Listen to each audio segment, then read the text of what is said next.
Muy buenos días a todos. Desde la Dirección Médica de la Fundación Valle de Lili Hospital Universitario, les damos la más cordial bienvenida a esta, la 16ª versión del Congreso Internacional de Cardiología. Para nosotros, como institución educativa, es de suma importancia transmitir a los profesionales de la salud los conocimientos que desde nuestros profesionales del ámbito nacional y el ámbito internacional pueden transmitirnos a todos nosotros. Esta es una oportunidad más que brinda el Servicio de Cardiología de la Fundación Valle del Lili Hospital Universitario en el proceso de formación de los profesionales de la salud. De esta manera, les damos la más cordial bienvenida y la apertura a este evento. Muchísimas gracias por su participación.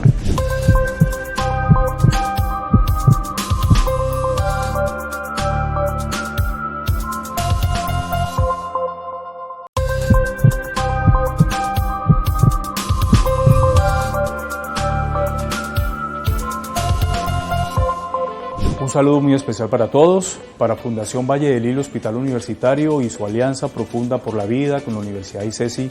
Es un privilegio poder extender a toda la comunidad académica una cordial invitación para asistir a la 16ª versión de nuestro ya conocido Congreso CardioLili. Se trata de uno de los más importantes eventos académicos institucionales y un referente nacional e internacional en el ámbito de la cardiología. En esta ocasión, y como ya es costumbre, tendremos conferencistas nacionales e internacionales de talla mundial. Para nosotros, compartir la experiencia y el conocimiento de vanguardia en un área tan especializada de impacto académico resulta una excelente oportunidad en nuestra misión de formación profesional. Nuestro permanente empeño en educar al más alto nivel requiere iniciativas que, como CardioLili, aporta de manera relevante al crecimiento formativo, personal y disciplinar de estudiantes a todo nivel. Los invito de nuevo a ser parte de nuestra nueva versión de CardioLili, la cual promete ser, como en otras ocasiones, de altísimo valor académico y de gran impacto global. Saludos a todos y sean bienvenidos a la 16ª versión de CardioLili.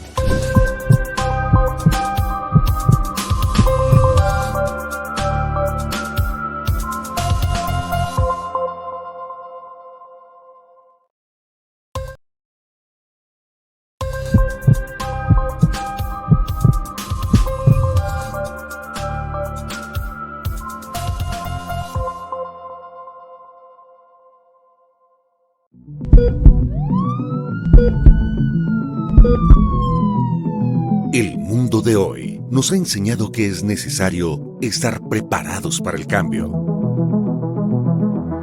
El cambio es movimiento, el movimiento es vida. La vida es la que nos empuja hacia la excelencia en salud al servicio de la comunidad. En el transcurso de 4 décadas, nos hemos consolidado como referente en la prestación de servicios de alta complejidad. Para alcanzar nuestras metas, sustentamos nuestro trabajo en 4 pilares: la excelencia en la atención, la docencia, la investigación e innovación y la responsabilidad social.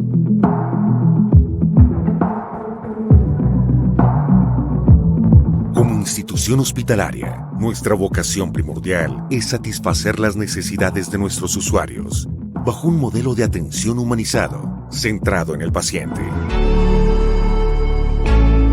Para hacer más eficiente nuestro compromiso, apostamos por una estrategia que nos permita atender a cada familia, desde cualquier lugar.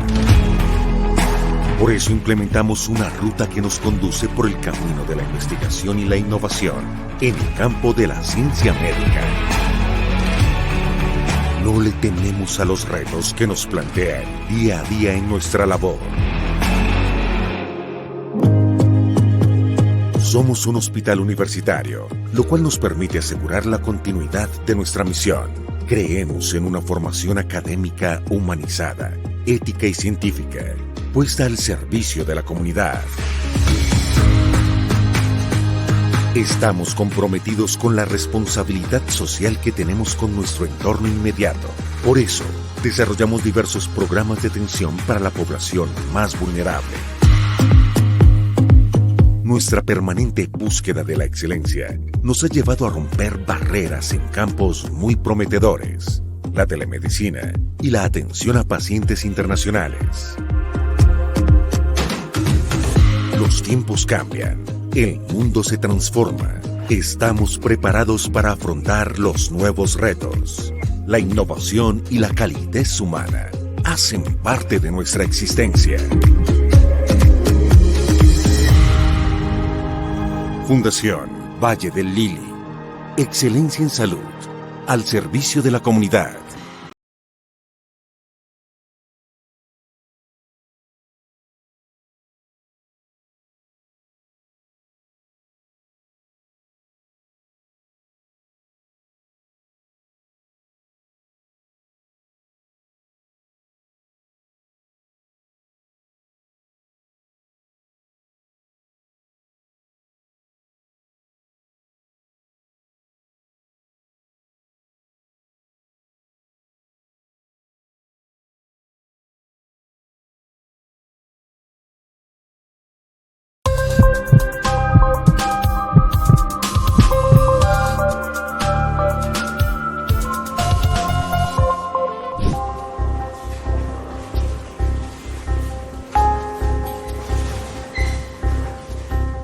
Paciente adulto joven con dolor torácico opresivo. Cuéntame, ¿desde qué horas inicia el dolor? Desde las 7:30 de la mañana. ¿Ese dolor se te irradia al brazo, cuello, espalda? Esta parte. Muéstrame en qué sitio te duele del pecho. Esta parte. Un infarto del corazón ocurre cuando una arteria del corazón se obstruye, usualmente como consecuencia de un coágulo, de un trombo, y esto produce que deje de llegar sangre a un pedazo del corazón. Doctor Agrono, paciente Fabián López, de 30 años, sin ningún antecedente, que consulta que a las 7:30 de la mañana inicia con dolor precordial. Cambios en el electro. Vamos para la sala de reanimación. Bueno, señor. Un IAM con elevación del ST. Paciente masculino con un IAM con elevación del ST. El síntoma más frecuente es dolor en el pecho. Tiene una manifestación de sensación de opresión. Usualmente es en el centro del tórax y con frecuencia el dolor se irradia a la mandíbula, al brazo o a la espalda. El paciente tiene un infarto con elevación del ST de cara inferior. Activemos el código infarto, jefe, por favor. Ya mismo, doctora. Buenas tardes, código de infarto. Tenemos un código de Infarto en reanimación adultos. Ya lo activo. Buenos días. Doctor, activación. Código de infarto. Entendido, ya voy para allá. Doctora, código de infarto activa. Gracias, jefe. El monitor, por favor, de traslado y tengamos al paciente listo para hemodinamia.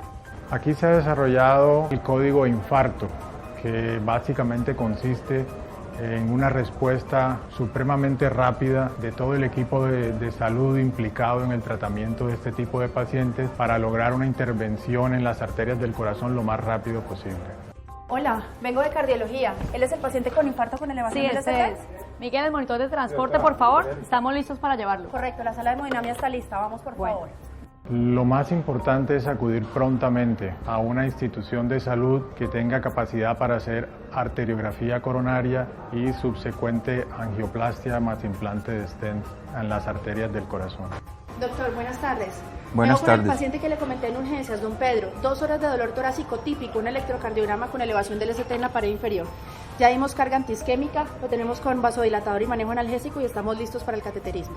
Pedro, bienvenido a la Fundación Valle del Lili, el servicio de cateterismo. La idea es limpiarte la arteria que te causó el infarto. Como es un procedimiento delicado, invasivo, necesito que tu familiar inicialmente lea el consentimiento, donde se explican todas las posibilidades de éxito o de fracaso. Esperamos que nos vaya bien.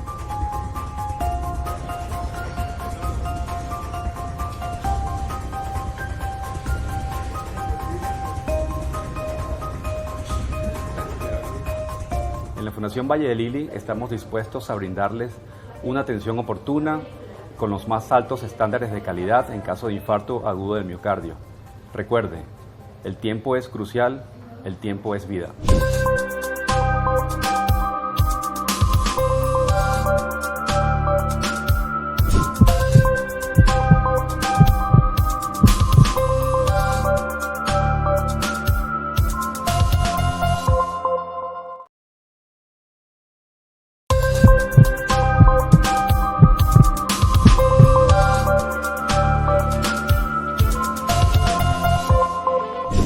estamos orgullosos de iniciar el programa de MitraClip. El MitraClip es un tratamiento alternativo a la cirugía del cierre defectuoso de válvula mitral.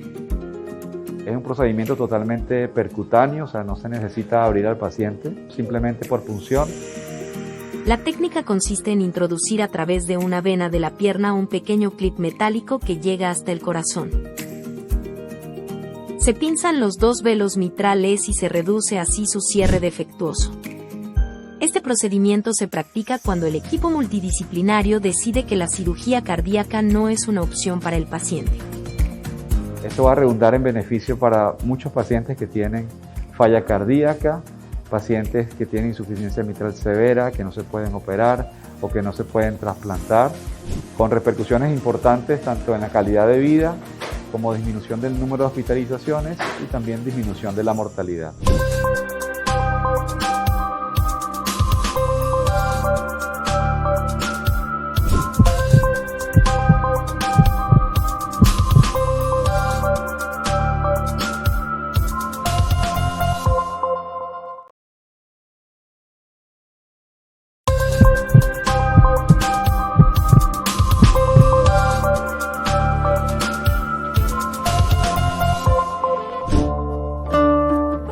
Soy Sebastián. Desde que estaba en el vientre de mi madre, oigo latir su corazón. Ella tiene el mejor corazón del mundo. Pero mi corazón no era tan fuerte, en algún momento falló. Finalmente llegó el día. Mamá estaba muy nerviosa y yo tenía miedo, así que le pedí que me dejara abrazarla para escuchar su corazón. Y le dije lo que siempre me decía: todo va a estar bien. Gracias a ellos mi corazón late más fuerte que nunca, como el de mi mami. Cuidar el corazón de los niños es una tarea que se debe de hacer en grande.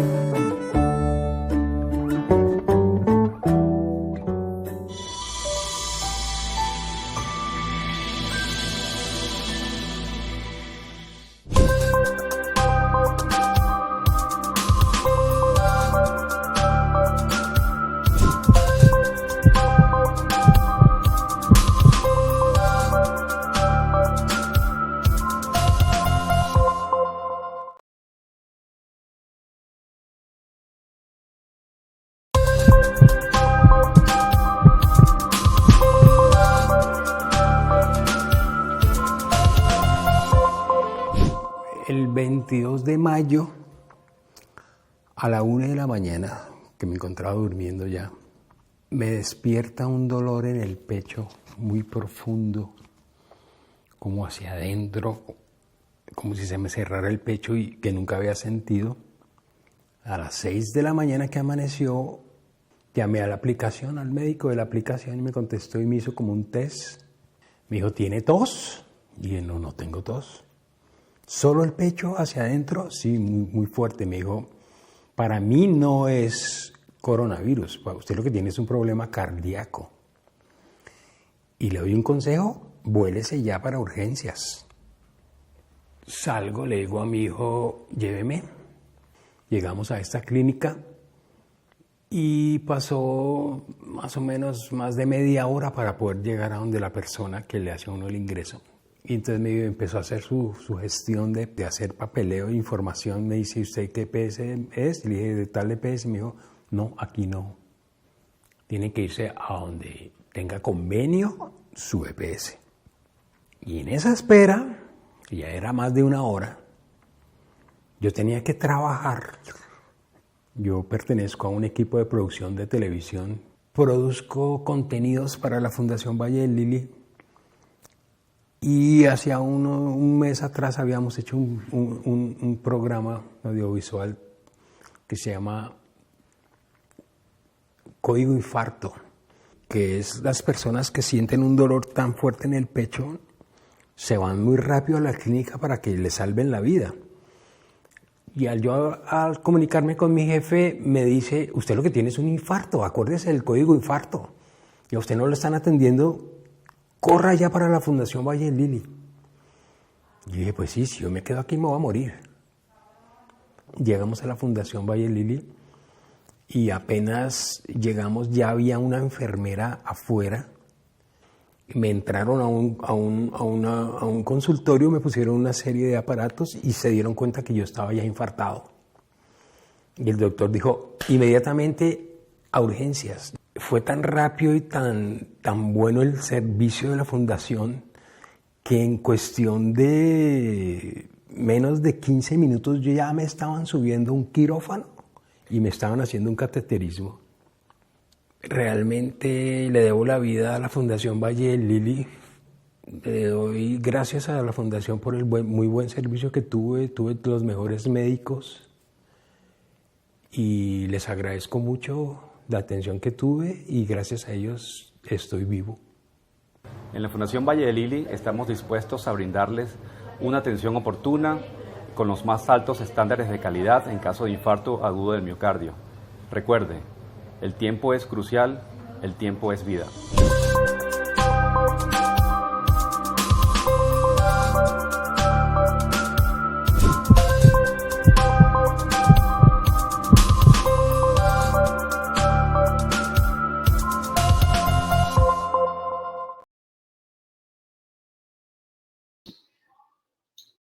Hola, buenas tardes. Muchas gracias a todos los participantes por la conexión. Estoy con el doctor Camilo Calderón, como directores de la mesa de trabajo del simposio de imágenes cardíacas en el CardioLili. Como primera conferencista tenemos a la doctora Elizabeth Hirschel, que es del Hospital Militar Carlos Arbelo de Caracas, Venezuela, que nos va a hablar de ecografía pulmonar para cardiólogos. Bienvenida, doctora.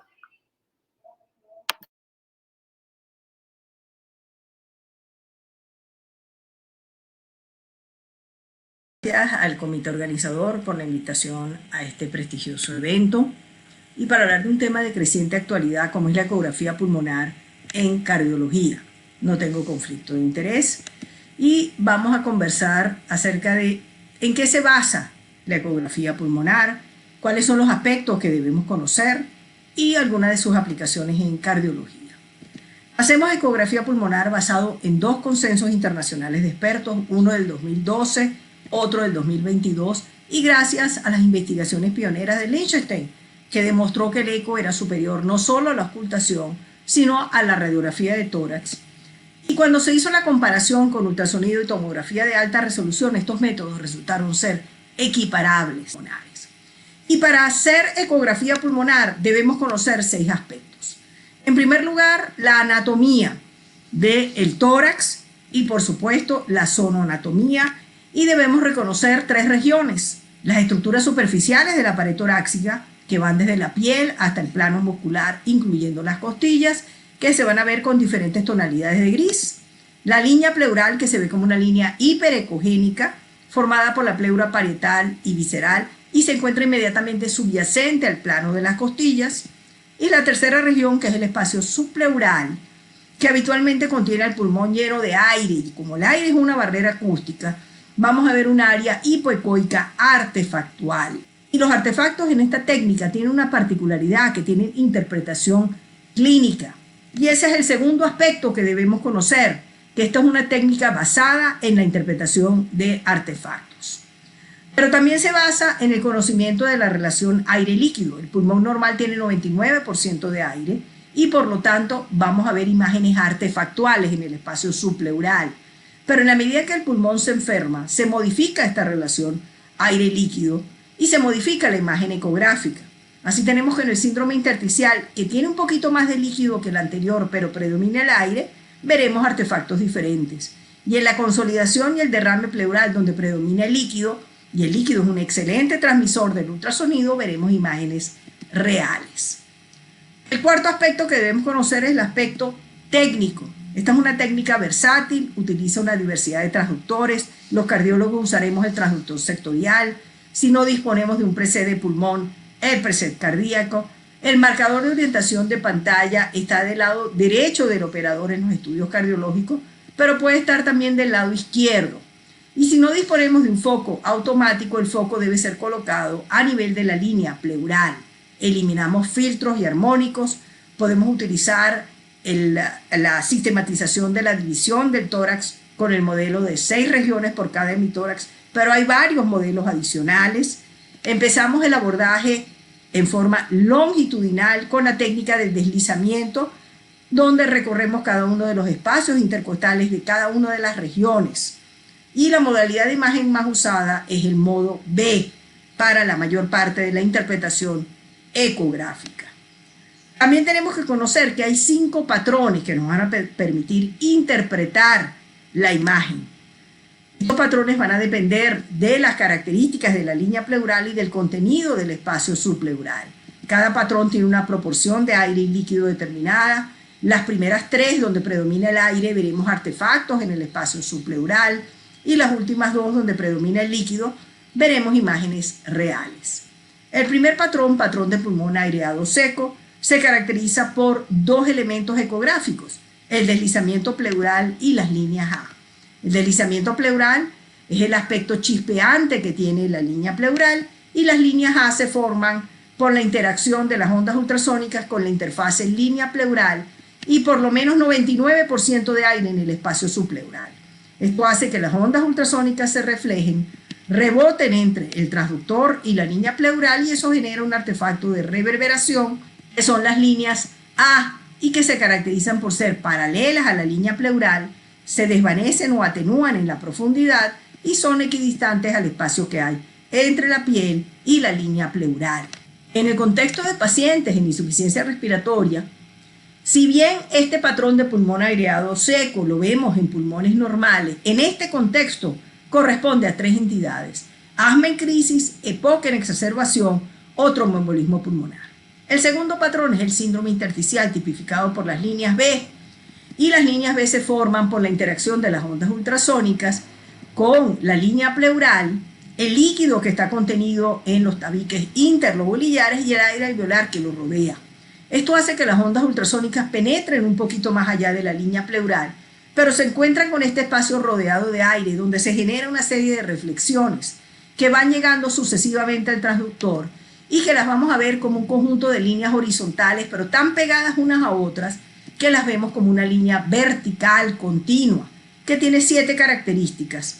Son artefactos verticales hiperecoicos que inician en la línea pleural, se extienden hasta el final de la pantalla sin desvanecerse, dando aspecto de rayos láser, ocultan las líneas A su paso y se mueven con el deslizamiento. Hasta un número de 2 es normal. Entonces, para definir síndrome intersticial necesitamos 3 elementos, 3 o más líneas B en un espacio intercostal con un abordaje longitudinal. Y esto es de acuerdo al primer consenso. De acuerdo al segundo consenso, son múltiples o confluentes artefactos verticales en una sola exploración o escaneo, y veremos cuál es el impacto de esta nueva definición en los siguientes años. Cuando tenemos este patrón difuso bilateral, tenemos que plantear 3 entidades: edema cardiogénico no, enfermedad pulmonar intersticial y la neumonitis, que no es más que la neumonía intersticial. El tercer patrón es el patrón de neumotórax. Se caracteriza por ausencia de deslizamiento y la presencia de líneas A. Esto tiene 100% de aire, y recordemos que las líneas A se forman cuando hay por lo menos 99% de aire en el espacio subpleural. Entonces, en este patrón también vamos a ver líneas A, y las vamos a diferenciar de los otros patrones por la presencia del deslizamiento, como lo vemos en la imagen. Si tenemos deslizamiento, quiere decir que la pleura parietal contacta con la pleura visceral y descartamos el neumotórax. Si no hay deslizamiento, como en este ejemplo, compárenlo con la figura inferior, planteamos el diagnóstico de sospecha de neumotórax. Y hay signos que lo descartan y que lo confirman. Lo podemos descartar por la presencia de líneas B, por lo menos una línea B descarta el neumotórax, por la línea B es la traducción de lo que está pasando en la pleura visceral. O a través del pulso pulmonar, que no es más que la transmisión del latido cardíaco hacia la pleura parietal, y para que se transmite debe haber contacto entre la pleura parietal y la pleura visceral. Y tenemos como signo confirmatorio el punto pulmonar, que es el sitio donde el pulmón contacta con la pared torácica durante la inspiración. Y fíjense que esto lo vamos a ver de la siguiente manera: una línea pleural que no desliza, y cuando el paciente inspira tenemos una línea pleural que desliza. De esta manera confirmamos que hay neumotórax, pero no podemos descartarlo si no lo encontramos, porque si tenemos un neumotórax hipertensivo, por más que el paciente inspire, no va a haber contacto del pulmón con la pared torácica y deberemos buscar otros métodos de confirmación del neumotórax. Este es el tercer patrón. El cuarto es la consolidación tipificada por el signo del tejido, y aquí tenemos predominio de líquido, entonces vamos a ver una imagen real. El líquido es un excelente transmisor del ultrasonido, la onda ultrasónica se transmite y nos da una imagen real de lo que está pasando en el parénquima pulmonar. Cuando vemos el signo del tejido, estamos en presencia de un patrón de consolidación que corresponde a diversas entidades. Y en nuestro algoritmo de insuficiencia respiratoria planteamos los diagnósticos más frecuentes: neumonía, telectasia o infarto pulmonar. Y el último patrón es el derrame pleural. Aquí tenemos 100% de líquido en el espacio subpleural. Se tipifica por la presencia de un área hipoecoica u anecoica. Y fíjense que todo lo que está a la derecha del diafragma corresponde al tórax, y si vemos un espacio anecoica o hipoecoico, estamos en presencia del patrón de derrame pleural. Siempre debemos evaluar el pulmón subyacente. Y este sería el quinto patrón que debemos conocer. Cada uno de estos patrones tiene signos ecográficos determinados, tiene una proporción de aire y líquido determinado y se corresponden con los perfiles del protocolo Blue de Liechtenstein, que es el protocolo emblemático para evaluación de insuficiencia respiratoria aguda o disnea severa. El sexto aspecto que debemos conocer son las aplicaciones. Podemos aplicar la ecografía pulmonar en todas las especialidades médicas y quirúrgicas en las que se requiere la evaluación del pulmón. Y fíjense que son pocas las especialidades que escapan a este listado. Pero además, la ecografía pulmonar no solamente evalúa el pulmón, evalúa las estructuras superficiales de la pared torácica, el diafragma, evalúa el impacto pulmonar de órganos como corazón, riñón, cerebro, e incluso nos proporciona información hemodinámica. Una de las grandes aplicaciones de la ecografía pulmonar es en cardiología, y la doctora Gargani señalaba que es útil para la evaluación del líquido extravascular pulmonar en disnea, insuficiencia cardíaca y síndrome coronario agudo, todas tipificadas por la presencia de un síndrome intersticial. En disnea, el doctor Liechtenstein fue pionero en señalar que podíamos diferenciar la disnea respiratoria de la disnea de origen cardíaco simplemente por la presencia de líneas B, y 10 años después desarrolla el protocolo Blue para la evaluación de disnea severa con una precisión de más del 90%. Actualmente la disnea es evaluada con la ecografía pulmonar como un método de primera línea, y así lo refrenda el último consenso. El POCUS pulmonar debe utilizarse en pacientes con disnea, dolor torácico o cualquier síntoma torácico. Fíjense en este ejemplo, un paciente con disnea, 2 comorbilidades frecuentes, EPOC, cardiopatía isquémica con disfunción sistólica severa, pero si no tuviéramos el eco cardíaco, tenemos el eco pulmonar, y lo que vemos es que hay deslizamiento con la presencia de líneas A en todas las regiones exploradas, y esto nos permite afirmar que es una disnea de origen respiratorio por el alto valor predictivo negativo de la ausencia de líneas B. En insuficiencia cardíaca, otra de las grandes aplicaciones, la insuficiencia cardíaca tiene un comportamiento pandémico. Cuando lo definimos, se requiere la confirmación por la evidencia objetiva de congestión pulmonar o sistémica, y estos pacientes son predominantemente congestivos. Podemos clasificar la insuficiencia cardíaca de acuerdo a la congestión y vamos a tener 4 fenotipos. La congestión pulmonar intravascular, la congestión pulmonar extravascular o tisular, la congestión sistémica intravascular y la congestión sistémica extravascular o tisular. Esta clasificación nos permite orientarnos a los tipos de congestión, cuál es el abordaje diagnóstico de cada uno de ellos y cuál es el abordaje terapéutico. Entonces tenemos que evaluar la congestión, y lo podemos hacer a través de métodos clínicos, de imagen, biomarcadores o hemodinámicos. Y fíjense que el eco pulmonar evalúa la congestión pulmonar extravascular o tisular, y lo hace con una alta sensibilidad y con una serie de ventajas que prácticamente lo convierten en el método de elección. La propuesta entonces es evaluar la congestión pulmonar tisular por el ultrasonido pulmonar, la congestión intravascular pulmonar por el ecocardiograma y la congestión intravascular sistémica a través del protocolo VEXUS. ¿Qué tenemos que saber de la congestión pulmonar? Que es la principal causa de hospitalización, que puede ser subclínica, aparecer antes de que el paciente tenga síntomas, que puede ser residual, puede estar presente, aunque el paciente esté asintomático para el momento del alta, y que en todo caso se asocia con un aumento de la morbimortalidad y mal pronóstico. Y el ecopulmonar es el método que permite evaluarlo. En cuanto a las guías, tenemos desde 2010, en donde se menciona por primera vez la utilidad de la ecografía pulmonar como una técnica potencialmente útil para evaluar la congestión pulmonar.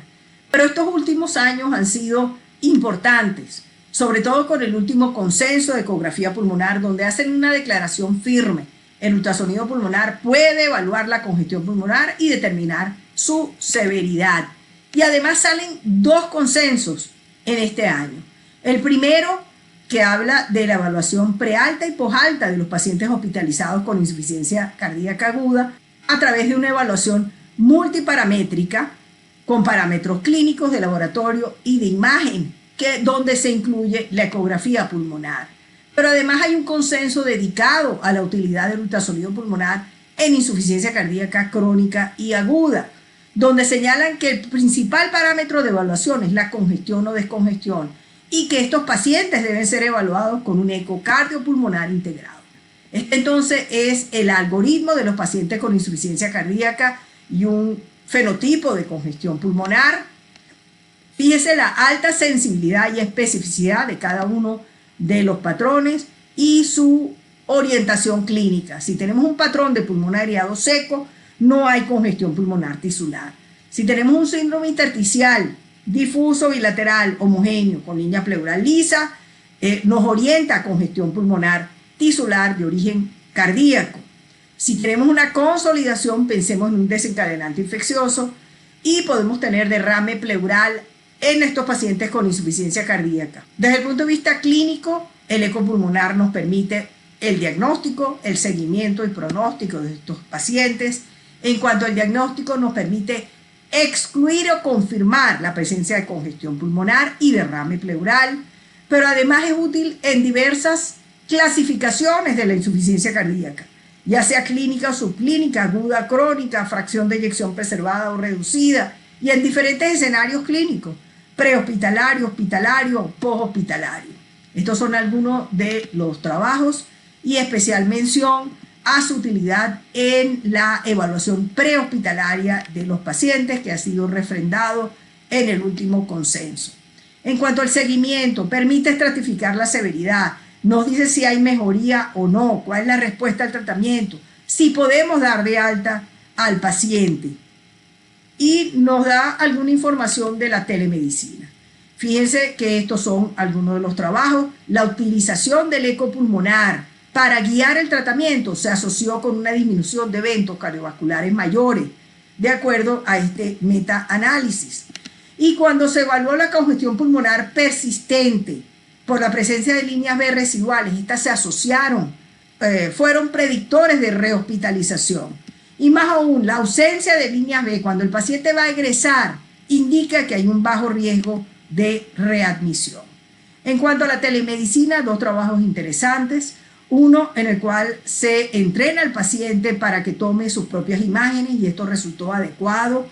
Y el otro más reciente, donde se le entrega un transductor para que él mismo tome sus imágenes y en forma remota se envíen y sean interpretados por un experto. Y esto resultó también ser adecuado para el seguimiento de los pacientes con insuficiencia cardíaca. También el ecopulmonar tiene valor pronóstico. Cuando evaluamos al paciente en forma ambulatoria y encontramos que tiene líneas B residuales, esto indica un aumento del riesgo de readmisión. He aquí algunos de los trabajos, como el del doctor Miglioranza, donde se evaluaron pacientes ambulatorios con fracción de eyección reducida y los que tenían 30 o más líneas B tenían un alto riesgo de readmisión.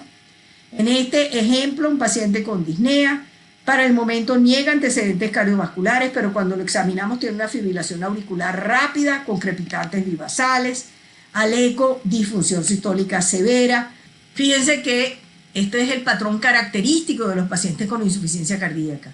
Tienen un síndrome intersticial en las regiones anteriores y tiene derrame pleural en las regiones inferiores, en este caso a predominio del lado izquierdo.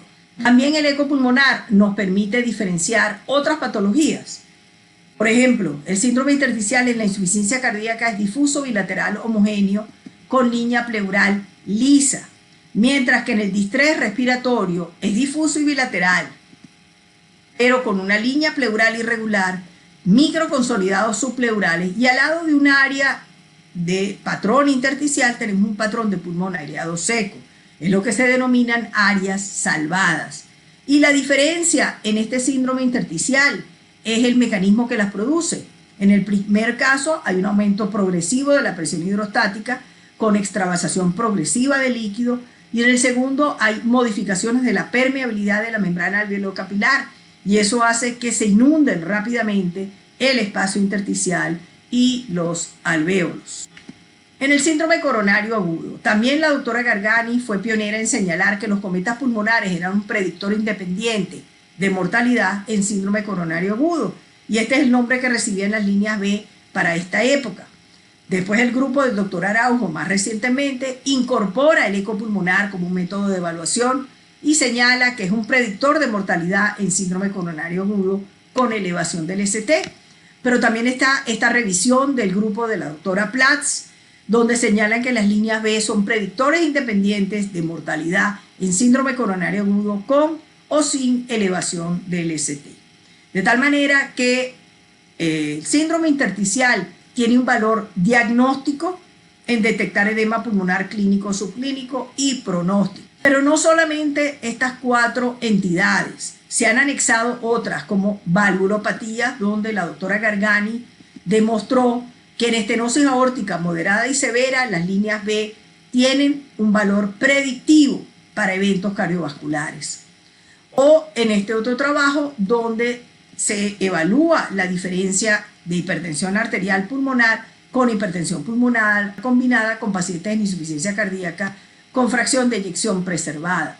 A todos estos pacientes se les hizo cateterismo, ecocardiograma y eco pulmonar. Fueron sometidos a un reto hídrico, y aquellos con hipertensión arterial pulmonar tuvieron un índice ecocardiográfico de predicción de hipertensión pulmonar precapilar mayor, y los que tenían hipertensión pulmonar combinada en insuficiencia cardíaca con fracción de eyección preservada tenían más líneas B, y esta era una manera de diferenciar o hacer el diagnóstico diferencial de estas dos entidades. Pero además, para el cardiólogo la ecografía pulmonar es útil en el eco de estrés, en la cardiología intervencionista o en la cirugía cardíaca, y además en todas aquellas situaciones en las cuales puede haber aumento de la extravasación de líquido pulmonar, como en la enfermedad renal crónica, algunos deportes que se asocian a síndrome intersticial, o en el embarazo, como la preeclampsia. El mensaje final es que la ecografía cardiopulmonar con una orientación multiorgánica dejó de ser una opción para el cardiólogo para convertirse en una técnica de aprendizaje obligatorio. Muchas gracias por su atención.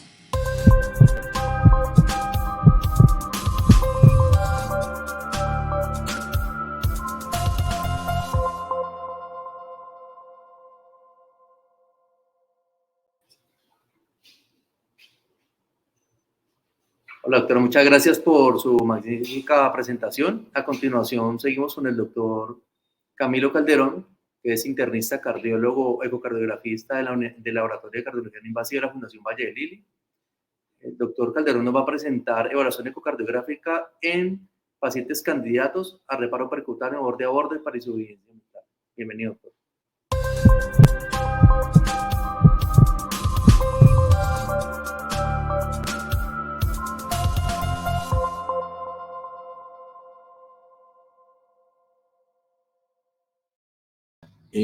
Hoy los estoy acompañando en el marco del 16º Congreso Internacional de Cardiología Cardiolili 2023. Para el día de hoy quisimos traer en el bloque de cardiología no invasiva un tema que es muy taquillero, un tema que compete a todos los laboratorios de ecocardiografía y a los heart teams en las diferentes clínicas de alta complejidad.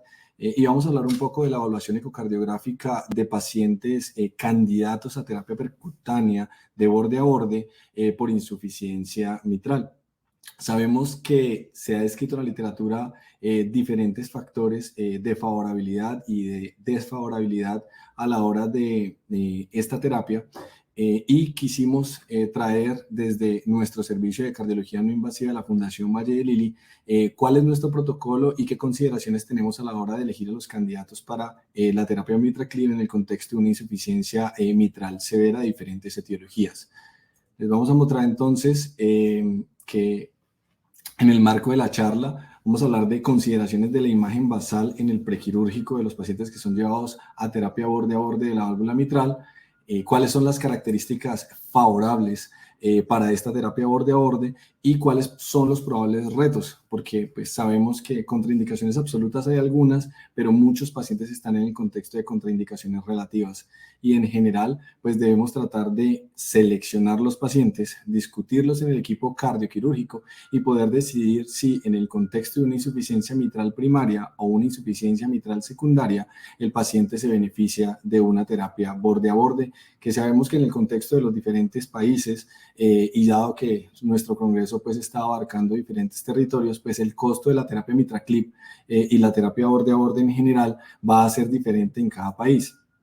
Les voy a mostrar un poco de los criterios que se deben utilizar y esto es básicamente un protocolo que normalmente utilizamos en nuestro servicio a la hora de ver un paciente con una solicitud de protocolo MitraClip o protocolo de terapia borde a borde por insuficiencia mitral, que usualmente es solicitado por el equipo de cardiología y de insuficiencia cardíaca. Vean ustedes pues que por ecocardiografía, que finalmente va a ser la técnica que vamos a utilizar en el contexto de la intervención percutánea, vamos a tener que pues un alto índice de sospecha y un detalle anatómico para poder definir si la terapia borde a borde en este paciente va a ser susceptible o no.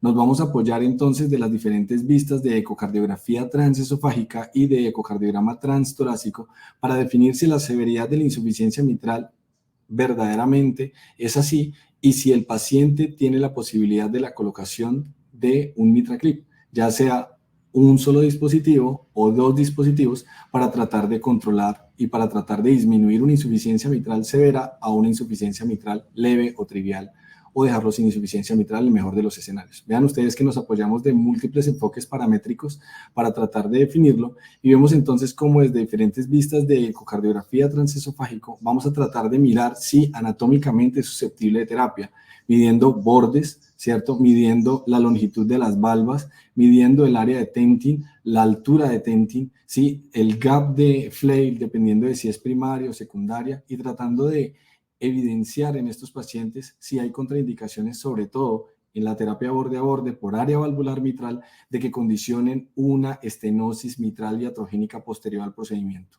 La idea de la charla es que podamos llegar al final a ver cómo todas estas vistas se utilizan y los diferentes marcadores están para poderlo elegir. Ese es en parte el protocolo que nosotros utilizamos en la clínica. Les traigo pues un pantallazo de ese protocolo en donde vemos características iniciales del acceso transeptal, si el paciente tiene foramen, si tiene dispositivos, el mecanismo de la insuficiencia, si es primaria o secundaria, si es una insuficiencia mixta, la etiología de la insuficiencia mitral, que es completamente importante a la hora de elegir la terapia borde a borde, y si el paciente tiene verdaderamente una insuficiencia mitral severa, porque muchas veces nos solicitan este protocolo y realmente el paciente está en el contexto de una insuficiencia mitral moderada.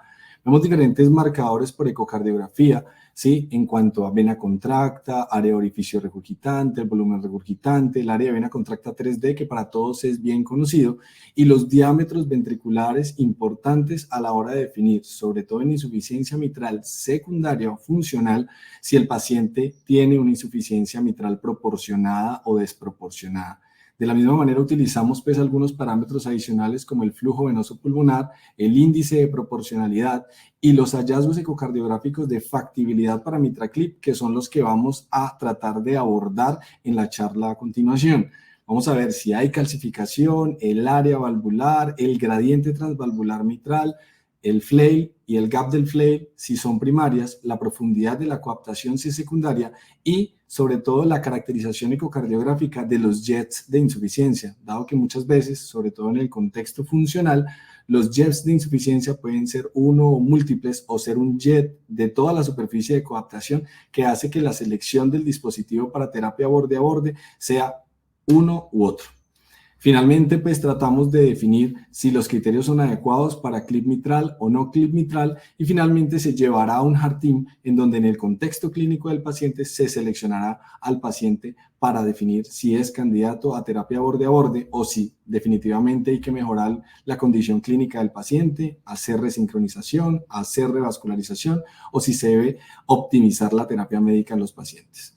Los parámetros arrancan inicialmente definiendo la severidad de la insuficiencia mitral y para definir la insuficiencia mitral las guías, tanto las de Jace como las guías americanas y las guías europeas utilizan los mismos puntos de corte de ecocardiografía para poder definir la severidad. En eso estamos pues en un área de orificio regurgitante mayor a 0.4 centímetros cuadrados, un volumen regurgitante mayor a 60 mililitros, una fracción regurgitante mayor a 50%, esto como métodos cuantitativos, sobre todo en aquellos pacientes en donde no podemos identificar los criterios de severidad cualitativos, que en su gran mayoría son los que utilizamos para definir la severidad, ¿sí? La presencia de flail, la vena contracta, el radio de Pisa, la longitud de jet y el flujo venoso pulmonar, sumado pues a la presencia de disfunción, a la presencia de dilatación ventricular izquierda con o sin disfunción. Y en general las guías, esta es la europea, también utilizan los mismos puntos de corte para definir pues esta severidad de insuficiencia mitral y pues partiendo inicialmente de un paciente que tiene una insuficiencia mitral severa, en nuestros reportes de ecocardiografía y esto para el equipo cardioquirúrgico, vamos a tratar de definir la patología. El tipo de insuficiencia mitral que tiene el paciente, el tamaño de la aurícula y la disfunción del ventrículo izquierdo, tratar de definir por ecocardiografía los parámetros que indican severidad, la vena contracta, el área del jet, la convergencia del flujo, la presencia de una onda E y la velocidad de esa onda E que sea dominante mayor a 1.2 metros por segundo, el flujo venoso pulmonar, el volumen regurgitante y la fracción regurgitante como métodos objetivos para poder cuantificar y también definir si el paciente es proporcional o desproporcional, que todos ustedes conocen pues en el contexto de la evaluación de la insuficiencia mitral para terapia borde a borde. Entonces nos basamos tanto en anatomía como flujo color, Doppler pulsado y Doppler continuo y las visualizaciones por ecocardiografía transesofágica para poder definir si el paciente es candidato o no es candidato e inicialmente si es una insuficiencia mitral severa o no. Les traigo aquí algunos ejemplos de esa insuficiencia mitral y de cómo utilizamos los diferentes parámetros para poder definir severidad, arrancando por el volumen de la aurícula izquierda, la presencia de hipertensión pulmonar con diferentes grados, pues para poder definir complicaciones hemodinámicas asociadas a la insuficiencia mitral, el área de orificio regurgitante y algunas técnicas de ecocardiografía por reconstrucción multiparamétrica como el área de vena contracta 3D, que muchas veces nos saca pues de apuros a la hora de definir la severidad de la insuficiencia mitral e importante tanto para definir la severidad de insuficiencia mitral como para el seguimiento posterior a la terapia borde a borde, el flujo de venas pulmonares con flujo sistólico reverso en al menos 2 venas pulmonares como lo describen las guías. A veces pasa que podemos hacer una cuantificación objetiva utilizando técnicas específicas, por ejemplo, la técnica de Pisa. Sin embargo, sabemos que el método de Pisa puede tener algunas limitaciones y en general podemos valernos también de la cuantificación de flujos o la cuantificación volumétrica para tratar de definir ese volumen regurgitante. Y definitivamente, utilizando las técnicas actuales y los software de ecocardiografía, podemos hacer una reconstrucción tridimensional para poder definir y confirmar adecuadamente la patología que estamos viendo, la localización del defecto y del prolapso y la posibilidad, porque esta misma vista es la que vamos a utilizar para la terapia borde a borde, si el paciente es susceptible o no susceptible de manejo percutáneo, si el paciente es clasificado para esto desde la condición clínica. En ese orden de ideas, pues la definición del tipo de insuficiencia mitral es importante. Muchas veces nos valemos del jet y de la excentricidad del jet para sospechar que hay un compromiso primario o un compromiso secundario y muchas veces tenemos en consideración o en discusión si la etiología es primaria o secundaria cuando no es tan claro. Definitivamente la localización del jet y la anatomía de la válvula mitral nos va a permitir definir qué tipo de clasificación es, si es una Carpentier 1, 2, 3A o 3B, dependiendo primero del anillo, dependiendo del aparato subvalvular, dependiendo de la posición de los papilares y del grado de dilatación del ventrículo izquierdo, de tal forma que clasifiquemos a los pacientes en una etiología primaria y una etiología secundaria o funcional de la insuficiencia mitral, y desde el grupo de imágenes debemos aportarle al clínico y al equipo cardioquirúrgico la definición del tipo de etiología de la insuficiencia mitral y el grado de severidad de la insuficiencia mitral. Porque pues los estudios para terapia borde a borde y MitraClip están condicionados, así es una etiología primaria o secundaria, y están condicionados también a el éxito de la terapia borde a borde dependiendo de la localización del defecto, ya sea prolapso, flail o una insuficiencia mitral funcional por dilatación del anillo, dilatación de la aurícula, sobre todo en el contexto de fibrilación auricular. Sabemos que la discusión en terapia borde a borde en, digamos, la etiología primaria no está tan marcada como en la etiología secundaria. En etiología primaria, en aquellos pacientes que no son candidatos, que tienen un riesgo prohibitivo para procedimiento quirúrgico y en donde los criterios favorables por ecocardiografía para implante borde a borde están dados. En insuficiencia mitral secundaria vamos a tener la gran discusión que yo creo que tienen todos los equipos cardioquirúrgicos de si el paciente es o no candidato a la terapia dependiendo del grado de proporcionalidad asociado a la insuficiencia mitral. Aquí vemos un paciente con un defecto pues asociado a un prolapso de la válvula mitral importante, ¿cierto? Y otro paciente con una etiología secundaria en donde vamos a ver es una dilatación del anillo con un defecto de coaptación central del jet de insuficiencia mitral. Obviamente, lo que queremos después de este protocolo es evidenciar y tratar de darle, digamos, la probabilidad al clínico de que no vamos a dejar al paciente con una insuficiencia mitral y una estenosis mitral iatrogénica posterior al procedimiento. Entonces, la toma de decisiones va a estar dada y esto pues está escrito en las guías, tanto en las guías de Eurointervention como en las guías americanas y europeas. Y para el paciente que tiene una insuficiencia mitral primaria, la evaluación pues por equipo cardioquirúrgico es insuficiencia mitral primaria, pero definitivamente las guías se decantan a dar una terapia borde a borde en pacientes que sean inoperables o que tengan alto riesgo quirúrgico. En ese escenario de la etiología primaria está la terapia borde a borde y esto pues está dado. En algunos pacientes pues en muy alto riesgo pues puede llegar a ser fútil, y usualmente nos vamos a decantar por el tratamiento farmacológico. Y en el contexto de la insuficiencia mitral secundaria, y después de una evaluación adecuada del equipo de falla cardíaca y sobre todo de cardiología clínica y quirúrgico, vamos a tratar de definir si el paciente tiene criterios COAPT del estudio que todos conocemos para terapia borde a borde, o si no tiene criterios COAPT y necesariamente vamos a tener que pasar a este paciente a una dispositivo de asistencia ventricular, a un trasplante cardíaco, dar manejo solo farmacológico o necesidad de terapia paliativa. Esta diapositiva la pongo porque es del día a día de nuestro Heart Team a la hora de definir si el paciente, sobre todo en insuficiencia mitral secundaria, es candidato o no es candidato a la terapia borde a borde. Y vemos cómo, pues dependiendo de la severidad inicialmente, si es una insuficiencia mitral moderada, severa o severa, ¿cierto? Debemos partir de varias preguntas a la hora de definir si el paciente es candidato, ¿cierto? Si está revascularizado, si está indicada la revascularización percutánea o quirúrgica, pues como posibilidad para el manejo, sí o no. Si el paciente va a requerir el implante de un dispositivo de resincronización cardíaca, dependiendo de si tiene o no criterios para la resincronización cardíaca. Si tiene la terapia médica óptima ajustada de todos los medicamentos que conocemos para falla cardíaca con la terapia fundacional. Y si finalmente, a pesar de todo eso y un estricto seguimiento del servicio, pues el paciente es candidato o no a terapia borde a borde por persistencia de la severidad de la insuficiencia mitral en secundaria. Después de eso vamos a tener la eterna discusión de si el paciente tiene proporcionalidad o no. Esta es una comparación de guías recientemente publicada en JACC, en donde se trata de poner en consideración cuál es la cabida de la terapia borde a borde por guías.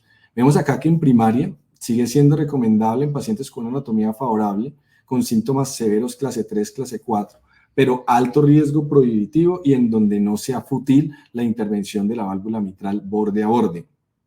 Allí es donde por cabida en recomendación 2A de las guías americanas y 2B de las guías europeas está la terapia borde a borde. Pero en el escenario de un paciente con una insuficiencia mitral secundaria, en ese escenario el paciente está elegido dependiendo de la consideración del heart team.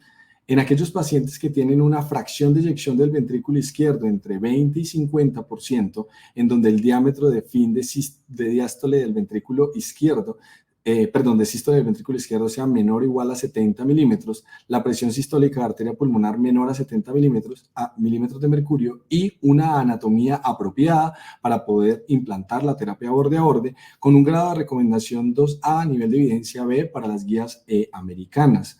Vamos a tratar de impactar un poco en esto y vamos a centrarnos a partir de la charla en qué pacientes son candidatos para la terapia borde a borde y que finalmente sabemos que tanto para MITRA-FR y para COAPT, que son los estudios pivotales del manejo de la terapia borde a borde, van a haber unas consideraciones importantes, sobre todo en la fracción de eyección del ventrículo izquierdo, en el diámetro de fin de sístole del ventrículo izquierdo en milímetros y utilizando, digamos, los criterios de proporcionalidad. Sabemos que en aquellos pacientes que tienen una insuficiencia mitral severa funcional desproporcionada para los diámetros ventriculares izquierdos son los criterios que tienen mayor favorabilidad y de elegibilidad para la terapia y que tienen un impacto pues en desenlaces clínicos importantes que son los resultados del estudio COAPT. En aquellos pacientes que no tenían este criterio de desproporcionalidad sino que eran proporcionales, es decir, ventrículos izquierdos dilatados, ¿cierto?, con insuficiencias mitrales severas que eran proporcionales a ese grado de insuficiencia mitral, es decir, los pacientes candidatos del MITRA-FR, pues los desenlaces clínicos en insuficiencia mitral secundaria no eran tan importantes como en la terapia COAPT, y en ese estudio COAPT pues aparecen unos criterios que son los que utilizamos en la práctica diaria para poder definir los pacientes, haciendo que el número necesario a tratar para hospitalización por falla cardíaca sea de 3.1 y el número necesario a tratar para tratar de impactar en la mortalidad por todas las causas en insuficiencia mitral secundaria sea de cercano a 6 pacientes, lo cual es muy, muy bueno. Se debe clasificar entonces adecuadamente el paciente y poder definir por ecocardiografía y por heart team si el paciente es candidato o no a la terapia. Nos vamos a enfocar acá y esto lo hacemos un poco para aquellos cardiólogos que nos dedicamos pues a ecocardiografía para poder dar todas las herramientas necesarias al quirúrgico y al heart team para definir si el paciente es candidato a terapia borde a borde. Estas son como las características en las cuales debemos tomar las imágenes. Adquirir todos los planos con y sin color, vamos a adquirir 3 latidos. Utilizamos algunas herramientas pues, de ecocardiografía con un límite de Nyquist entre 50 y 70 centímetros por segundo, un Doppler espectral a 100 metros por segundo y vamos a tratar de grabar todos los clips, ¿sí? Inicialmente 3 latidos o 5 latidos si tiene fibrilación auricular. ¿Qué necesitamos? Mediciones en diferentes proyecciones de la válvula mitral, ya las vamos a ver, medir el área valvular mitral por planimetría tridimensional, realizar un gradiente transmitral basal en diferentes proyecciones para definir el gradiente con el que arrancamos y establecer las características de flujo de las venas pulmonares, porque van a ser parámetros que se van a seguir posterior al procedimiento. Entonces, siempre es importante descartar clef y descartar perforación, porque en algunos casos hemos tenido sorpresas a la hora de llevar a un paciente a la terapia y pues la presencia de un clef o una perforación pues va a limitar la terapia borde a borde y los desenlaces no van a ser los mejores. Les voy a mostrar rápidamente cómo son las proyecciones que utilizamos por ecocardiografía para la toma de decisiones y para poder cuantificar las medidas que son importantes para definir si el paciente es candidato o no. Vean ustedes acá, al lado izquierdo van a ver diferentes casos, estos son diferentes pacientes con patologías diferentes. Ustedes ven acá un flail de una válvula, ven que es un prolapso de ambas valvas por enfermedad mixomatosa y una insuficiencia mitral asociada a una etiología funcional por cardiopatía isquémica, que son diferentes escenarios. Y vean que todos van en común en que debemos tener un protocolo establecido en cada una de las instituciones. Este es un protocolo pues, de 4 cámaras, 5 cámaras a 0 grados, donde vamos a tratar de ver y tratar de evidenciar los folletos, analizando la coaptación, la profundidad de coaptación, la longitud de las valvas, si hay presencia de flail o no, si hay presencia de prolapso o no, en diferentes proyecciones. 4 cámaras, un plano bicomisural que nos da muchísimas herramientas a la hora de definir adecuadamente la etiología del paciente. Vemos también al lado izquierdo diferentes pacientes con flails, con prolapsos en la misma condición y con jet de insuficiencia funcionales que ocupan toda la superficie de coaptación. Y pues lo que hacemos realmente en el laboratorio de ecocardiografía es tomar todas estas proyecciones en plano bicomisural, 4 cámaras, 3 cámaras, en diferentes profundidades, sacando un poco la sonda, introduciendo un poco la sonda, dando las rotaciones que sean necesarias para evidenciar adecuadamente la patología mitral, y también porque a partir de estas proyecciones vamos a guiar el implante de la terapia borde a borde en los pacientes.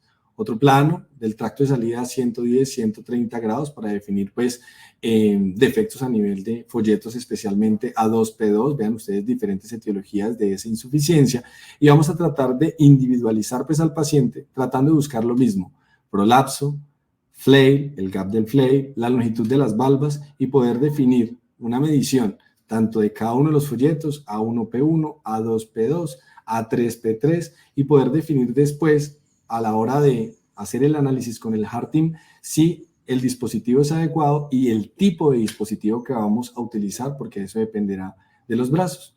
Vemos acá pues también planos bicomisurales para ver el plano a nivel de las venas pulmonares y bicavo para tratar de mirar si hay dispositivos asociados y dificultades a la hora de la intervención, definir el punto de punción transeptal, evaluar el flujo venoso pulmonar antes del procedimiento y posterior al procedimiento, y flujos en eje corto, y tratar de hacer reconstrucciones tridimensionales, porque en muchas oportunidades utilizamos el 3D en tiempo real para tratar de hacer un implante adecuado de la terapia y modificar el ángulo del clip mitral dependiendo de la etiología para tratar de afectar específicamente ese jet de insuficiencia asociado. Finalmente, entonces, vamos a ver cuáles son los criterios de factibilidad y por qué son importantes.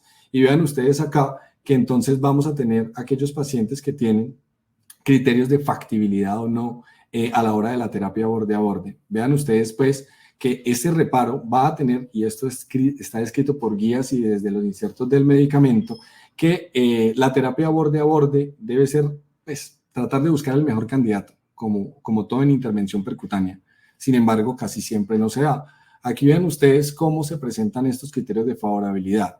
Entonces, que el defecto sea especialmente a nivel de los folletos 2, A2P2, que no haya calcificación, que el área valvular mitral por planimetría tridimensional sea idealmente mayor a 4 centímetros cuadrados y que el gradiente transmitral evaluado sea menor a 4 milímetros de mercurio, como parámetros importantes a la hora de establecer el riesgo de estenosis mitral iatrogénica posterior a la terapia borde a borde. Vemos también otras medidas importantes para pacientes con etiología primaria: el ancho del flail, el gap del flail con puntos de corte de 15 milímetros y 10 milímetros a la hora de definirlo.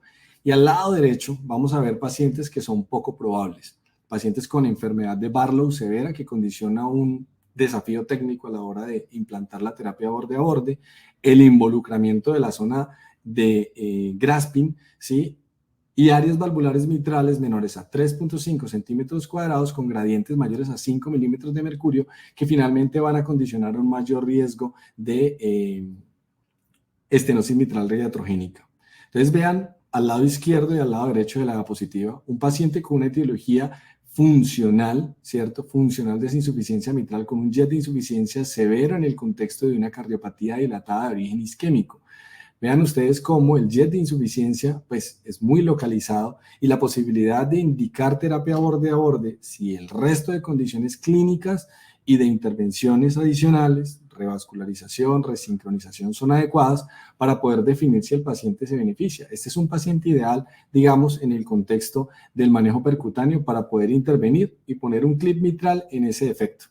Pero vean ustedes al lado derecho una imagen de un paciente con un prolapso de ambas valvas en el contexto de una enfermedad de Barlow. En estos pacientes es un desafío la intervención coronaria, la intervención de terapia borde a borde. Y pues la idea es poder seleccionar a partir de estos protocolos cuál es el mejor paciente. En esta tabla pues aparece el recuento de las características ideales y es lo que ustedes esperan como clínicos y desde el grupo de imágenes lo que debemos darle a los clínicos y a los quirúrgicos para poder definir adecuadamente si el paciente es candidato o no. Vean ustedes, localización a nivel de los segmentos 2, que no haya calcificación, un área valvular mitral mayor a 4 centímetros cuadrados y un gradiente transmitral medio menor a 4 milímetros de mercurio, que la longitud de la zona de anclaje, es decir, la longitud de la valva en diferentes proyecciones, sea mayor a 10 milímetros. ¿Sí? Y en el contexto, solo en el contexto de aquellos pacientes que tienen insuficiencia mitral primaria, el ancho del flail menor a 15 milímetros y el gap del flail menor a 10 milímetros para poder definir que ese paciente es óptimo para la terapia borde a borde. Desafortunadamente, la realidad de nuestros pacientes es que no todos se encuentran en características ideales y la mayoría de estos pacientes se encuentran en un reto de terapia borde a borde para poder definir si técnicamente es adecuado. Y pues, si ustedes están y han tenido la posibilidad de evaluar pacientes para terapia borde a borde en insuficiencia mitral, van a ver que uno en el Heart Team juega con estas características para poder decir si es candidato o no candidato, porque pues no por un criterio desfavorable, pues podemos contraindicar la terapia MitraClip. Muchas veces lo hacemos y realmente en la medida que hay curva de implante de terapia MitraClip, cada vez son más difíciles los pacientes a los cuales se realiza la terapia percutánea. Definitivamente, y esto está publicado en diferentes revisiones muy recientes de Intervention, como ustedes ven allí, hay unos criterios que definitivamente son difíciles o imposibles a la hora de definir una terapia borde a borde por MitraClip. El paciente que tenga una calcificación del anillo mitral concéntrica con estenosis, un área valvular mitral menor a 3 centímetros cuadrados, que el gradiente sea mayor a 5 milímetros de mercurio, ¿cierto? Que haya calcificación en la zona donde se va a colocar el clip, ¿sí? Y que pues aparte de eso pues sea una etiología reumática de la válvula mitral o la presencia de un clef, como lo habíamos mencionado previamente. Definitivamente esos son criterios favorables, ¿cierto? Pero en el escenario de los otros pacientes debe ser una discusión entre el clínico y el grupo quirúrgico y el grupo de imágenes para tratar de definir si ese paciente es candidato o no es candidato a la colocación de un dispositivo MitraClip para terapia de insuficiencia mitral. Definitivamente recuerden que lo que más queremos nosotros con todos estos protocolos es definir el riesgo de estenosis mitral en este paciente, porque pasaríamos de una insuficiencia mitral severa a una complicación hemodinámica de un paciente que tiene una estenosis mitral iatrogénica. Entonces, en ese orden de ideas, ¿sí? Valvas engrosadas y no flexibles, calcificación importante de las valvas, un JEP muy amplio de insuficiencia por encima o por fuera del límite del área de la válvula mitral, un área valvular mitral menor a 4 centímetros cuadrados y la necesidad de colocar varios clips mitrales para poder cerrar adecuadamente el defecto de coaptación, pues van a condicionar un mayor riesgo de estenosis mitral iatrogénica. En ese orden de ideas debemos tratar de analizar esto y obviamente algunos desafíos adicionales que pues hacen que sea difícil realizar la terapia percutánea, que sea una aurícula izquierda muy pequeña o muy grande, que haya aneurisma del septum interauricular o un tabique interauricular muy móvil, pues van a ser desafíos técnicos a la hora de valorarlos y definitivamente la selección de los pacientes con terapia borde a borde va a ser de forma multidisciplinaria y pues tanto con el grupo de imágenes, el equipo de hemodinamia que va a realizar la intervención debería hacerse un análisis de pacientes muy exhaustivo para tratar de definir si es susceptible o no susceptible y que pues no se van a presentar complicaciones a la hora de la colocación de la terapia borde a borde. Aquí les pongo algunas medidas de importancia, sobre todo en la primaria, importante y para no olvidar el gap del flail, el ancho del flail. Los vamos a medir en diferentes vistas, como ustedes lo ven en la diapositiva, con un punto de corte de 10 para el gap del flail y para el ancho del flail desde la vista transgástrica de 15 milímetros para definir si este paciente pues, tiene criterios muy favorables para la hora de la terapia percutánea. Y en insuficiencia mitral secundaria, como esto no es importante y la patología es diferente, la altura de la tienda, el área de tienda y la zona de coaptación, sobre todo también la longitud de las valvas en donde se va a colocar el clip mitral, son importantes a la hora de definir si este paciente es candidato en insuficiencia mitral secundaria. Y miren ustedes esta revisión en donde ponen en consideración todas las características que acabamos de ver, pueden tomarlas ustedes y adherirlas a su práctica clínica y confirmarlas con su equipo de imágenes y de hemodinamia, pero les hago énfasis en que aparte de los criterios, es importante que el paciente permanezca en una clase funcional 2 a 3 de NIHA para tratar de definir si vamos a impactar realmente con la terapia borde a borde. Segundo, la proporcionalidad, el índice de proporcionalidad con un punto de corte de 0.14, dividiendo el EROA por el volumen de fin de diástole del ventrículo izquierdo no indexado, ¿sí? Para definir si el paciente tiene criterios de proporcionalidad o no proporcionalidad a la hora de la insuficiencia mitral y a la hora de evaluar, como ustedes ven acá, el resto de parámetros en insuficiencia mitral secundaria. Definitivamente, por imágenes, vamos a tener unos parámetros que son importantes. Vieron ustedes que el gradiente transvalvular mitral ayuda a predecir el riesgo de estenosis mitral iatrogénica, ¿sí? Entonces, importantísimo tenerlo. Idealmente, menor a 3 milímetros de mercurio es el mejor pronóstico. Recuerden, por encima de 5 milímetros de mercurio, ya la posibilidad de una estenosis mitral iatrogénica es mayor. Y recuerden ustedes que un paciente que tiene un EROA mayor o igual a mayor a 0.7 centímetros cuadrados, un área valvular mitral menor a 3 centímetros cuadrados y un gradiente transvalvular mitral mayor a 4 milímetros tiene peores resultados a la hora de la terapia borde a borde. Vamos a utilizar entonces el flujo de venas pulmonares y el stroke volume del ventrículo izquierdo por BTI del tracto de salida del ventrículo izquierdo para definir en el momento del procedimiento si el cierre percutáneo fue adecuado o no adecuado como parámetros y medidas de importancia. Finalmente, les hago énfasis en el área valvular mitral por planimetría tridimensional como una de las características más importantes y de los parámetros más importantes a la hora de predecir el riesgo de estenosis mitral iatrogénica. Ya vieron el punto de corte. 4, por encima de 4 idealmente, ¿cierto? 6 sería absolutamente favorable y tendría un bajo riesgo, cerca del 13% de compromiso, pues, de estenosis mitral iatrogénica posterior al procedimiento. Y definitivamente un área valvular mitral menor a 4 se convierte en un alto riesgo de estenosis iatrogénica con cerca de 86% del riesgo en estos pacientes. El resto de pacientes vamos a definirlo dependiendo del gradiente medio y pues recuerden que un gradiente medio menor a 4 milímetros de mercurio es muy favorable a la hora de definir la terapia percutánea. Y lo otro que definimos, el grupo de imágenes con el equipo de hemodinamia, es dónde se encuentra el jet de insuficiencia.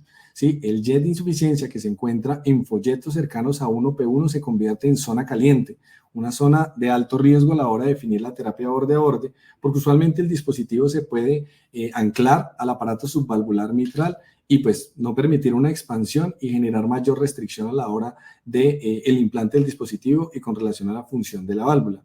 Idealmente vamos a tener que los pacientes deberían estar entre un folleto A2P2 e pues con menor riesgo. Entre A1 y A2, como ustedes ven acá, empiezan a aparecer unas zonas que son intermedias a la hora del implante de terapia borde a borde. Y a pesar de que en la literatura el A2P2 es adecuado, digamos, y el mejor sitio para el implante del dispositivo, vean ustedes que en medio entre ese folleto A2P2 van a haber zonas de mayor riesgo que usualmente son más laterales, tanto para medial como para lateral en este paciente. Entonces, definirlo muy bien a la hora del implante del dispositivo borde a borde. Y recuerden ustedes que el área valvular mitral menor a 3 centímetros cuadrados definitivamente no, idealmente mayor a 4, pero pues dependiendo también del tipo de dispositivo que utilicemos, el riesgo de estenosis mitral va a ser mayor o menor. Recuerden que sobre todo aquellas personas que han estado en contacto con la terapia borde a borde, que hay dispositivos TR y XTR para poder abarcar una mayor longitud de la superficie de la válvula mitral en cada uno de sus folletos. Entonces ya es decisión con los proctors, con el equipo y con pues, la casa farmacéutica para el dispositivo, definir cuál es el mejor dispositivo que se le va a colocar a ese paciente. Y no solamente por área valvular mitral definirlo, sino ser un poco flexibles a la hora de elegir el paciente para terapia borde a borde. Este es el dispositivo que utilizamos, que es un dispositivo de terapia MitraClip.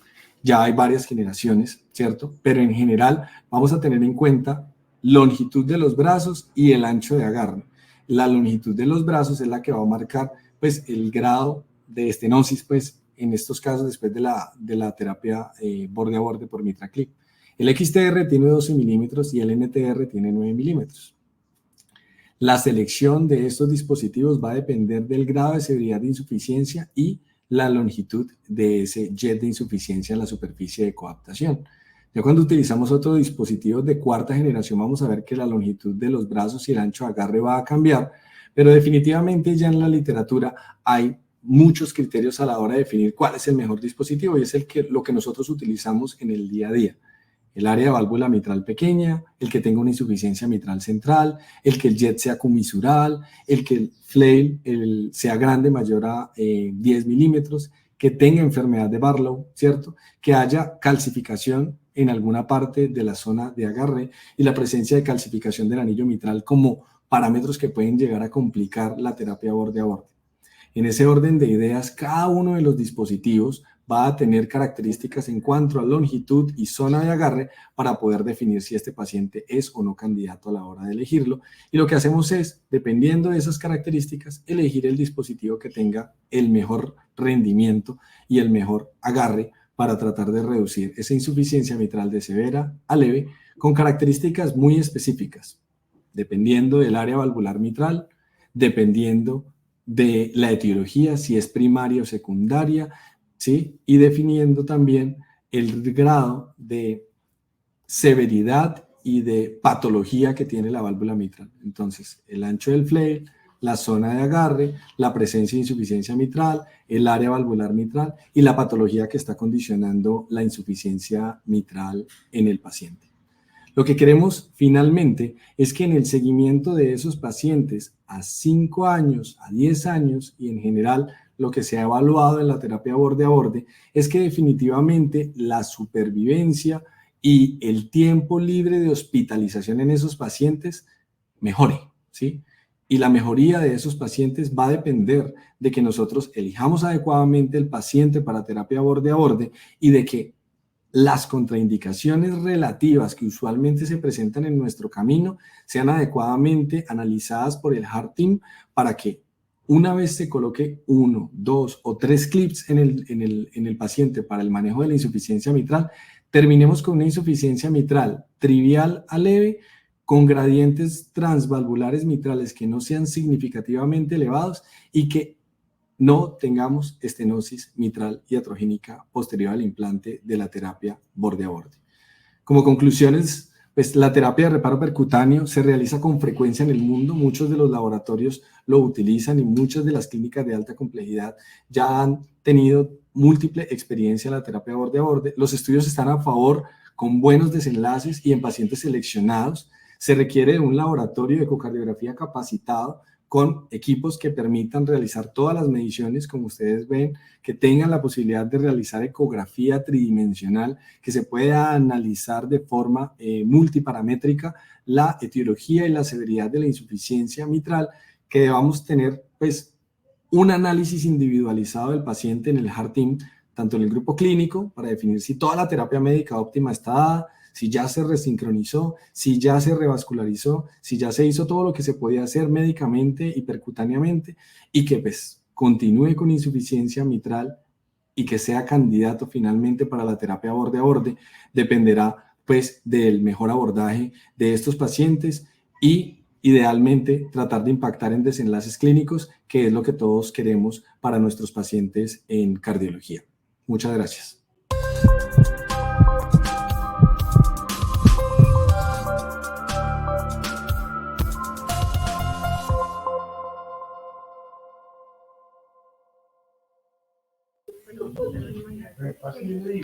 Bueno, tengo el placer de presentarles a la doctora Ana Álvarez, que nos va a dar su conferencia de imagen molecular en amiloidosis cardíaca. La doctora Ana Álvarez es médica cirujana de la Pontificia Universidad Javeriana, es especialista en medicina nuclear del Hospital Meixoeiro Vigo de España, máster en ciencias de salud de endocrinología y nutrición de la Universidad de Vigo, España, y labora actualmente en la Fundación Valle de Lili desde hace 11 años en el servicio de medicina nuclear e imagen molecular y unidad de PET-CT con nosotros. Bienvenida, doctora, y adelante con su charla.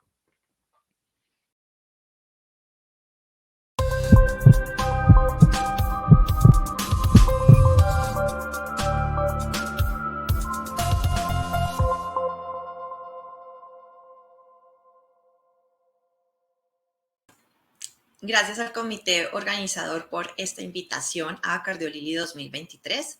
Mi nombre es Melissa Álvarez, soy médica nuclear de la Fundación Valle de Lili, docente universitario de la Universidad ICESI. Trabajo en esta institución hace 11 años y es un honor para mí estar hoy con ustedes para presentarles imagen molecular en amiloidosis cardíaca. ¿Qué es imagen molecular? Pues realmente es un término que está de moda dado la necesidad de buscar la medicina de precisión para llegar a tratamientos personalizados. Por lo tanto, para tener una medicina de precisión necesitamos una transformación en la imagen médica y es allí donde hemos tenido una evolución del diagnóstico por imagen. Iniciamos hace años con imágenes anatómicas para luego ir buscando respuestas en la imagen funcional. Y en los últimos años hemos encontrado que aquellas alteraciones del metabolismo con cambios estructurales proteicos y mutaciones genómicas se pueden identificar por medio de la imagen molecular. Es decir, cada día vamos a moléculas más pequeñas. ¿Y por qué obtener precisión? Porque si tenemos unas alta exactitud diagnóstica, identificaremos aquellos cambios microscópicos celulares moleculares y detectaremos así signos tempranos de anomalías. Un signo temprano de una anomalía lleva a un diagnóstico precoz y lleva a un tratamiento oportuno previo a complicaciones de patologías. Y ahí es donde entra el campo de la medicina nuclear con la imagen molecular, en donde vamos a obtener una biodistribución de un radiofármaco in vivo. Vamos a hacer imágenes no invasivas, tomográficas de alta resolución y seguras, con una baja tasa de radiación. ¿Y qué es amiloidosis cardíaca? Amiloidosis cardíaca simplemente son unas proteínas que se pliegan de forma anómala y se van a depositar como fibrillas de amiloide en el espacio extracelular en ciertos tejidos, en este caso a nivel de corazón, y los que principalmente están afectando a este tejido son las transtirretina, ATTR y la cadena ligera. Eso produce una enfermedad infiltrativa con un daño estructural al corazón y síntomas de falla cardíaca. Por lo tanto, estamos hablando de alteración molecular por el depósito como fibrillas de amiloide en un espacio extracelular. ¿Qué necesitamos, por lo tanto, para observar esa alteración molecular? Una imagen molecular. Ahí es donde entramos nosotros. Sin embargo, recordar que la amiloidosis cardíaca es llamada la gran simuladora. Pacientes con edad avanzada, insuficiencia cardíaca sintomática, particularmente aquellos que tengan una fracción de eyección preservada o aquellos que tengan características de miocardiopatía hipertrófica o restrictiva o estenosis aórticas degenerativas, un grosor del tabique interventricular en diástole superior a 12 milímetros, se debe considerar la detección cardíaca de amiloidosis por transtirretina. Siempre tener en cuenta las banderas rojas. Y podemos hacer dos tipos de abordajes diagnósticos, ya sea el invasivo o el no invasivo. El invasivo pues nos servirá para todo tipo de amiloidosis, para hacer una biopsia cardíaca, identificarla, o una extracardíaca en el que podamos identificar. Recordar que la biopsia extracardíaca en la ATTR tiene un bajo rendimiento. Sin embargo, tenemos la posibilidad exactamente en ella, la ATTR, de un diagnóstico no invasivo por medio de gammagrafía, siempre y cuando descartemos gamapatía con cadenas livianas negativas e inmunofijación sérica y urinaria negativa. ¿Por qué es tan importante hacer este diagnóstico? Porque lo mismo, llegamos a un diagnóstico definitivo oportuno para dar inicio a una terapia de forma temprana. Sin embargo, no es solo saber si tiene amiloidosis cardíaca, es qué subtipo, porque depende de esto las opciones de tratamiento. En cuanto solo a amiloidosis cardíaca ATTR, estamos hablando que es una enfermedad potencialmente letal, donde hay esta acumulación en el espacio extracelular de fibras formadas por dímeros y monómeros de transtirretina. Puede ser hereditaria, con un rasgo autosómico dominante, o puede ser una deposición de la proteína tipo salvaje o wild type. La prevalencia se desconoce, sin embargo, se sospecha que la wild type podría ser la primera causa de amiloidosis cardíaca. Y en esta imagen les traigo una foto de microscopía electrónica, en donde se pueden ver esas fibrillas, cómo se depositan y se incorporan a nivel del miocardio. Este estudio del New England Journal of Medicine del 2018, donde se explicó el ensayo clínico ATTRACT, realmente nos ilustró bastante, sobre todo en el pronóstico y supervivencia de la amiloidosis cardíaca tipo ATTR. Ahí mencionan el mal pronóstico que esta tiene, con una supervivencia media de 2,5 años para la hereditaria y 3,6 años para la wild type sin tratamiento. Y la importancia de iniciar un tratamiento oportuno, sobre todo en estadios tempranos, en donde no vamos a tener tanto compromiso sintomático. Como pueden ver, una reducción en el riesgo de la muerte del 64% en estadios tempranos. Pero para poder iniciar este tratamiento necesitamos un diagnóstico temprano, identificar estas fibrillas depositadas a nivel cardíaco de forma precoz, y lo vamos a hacer por medio de la imagen molecular. Por lo tanto, cuanto antes, mejor. Las guías nos mencionan dentro del abordaje diagnóstico con la gammagrafía ósea, utilizando radiotrazadores que usualmente se han utilizado precisamente para patología a nivel de esqueleto axial y apendicular.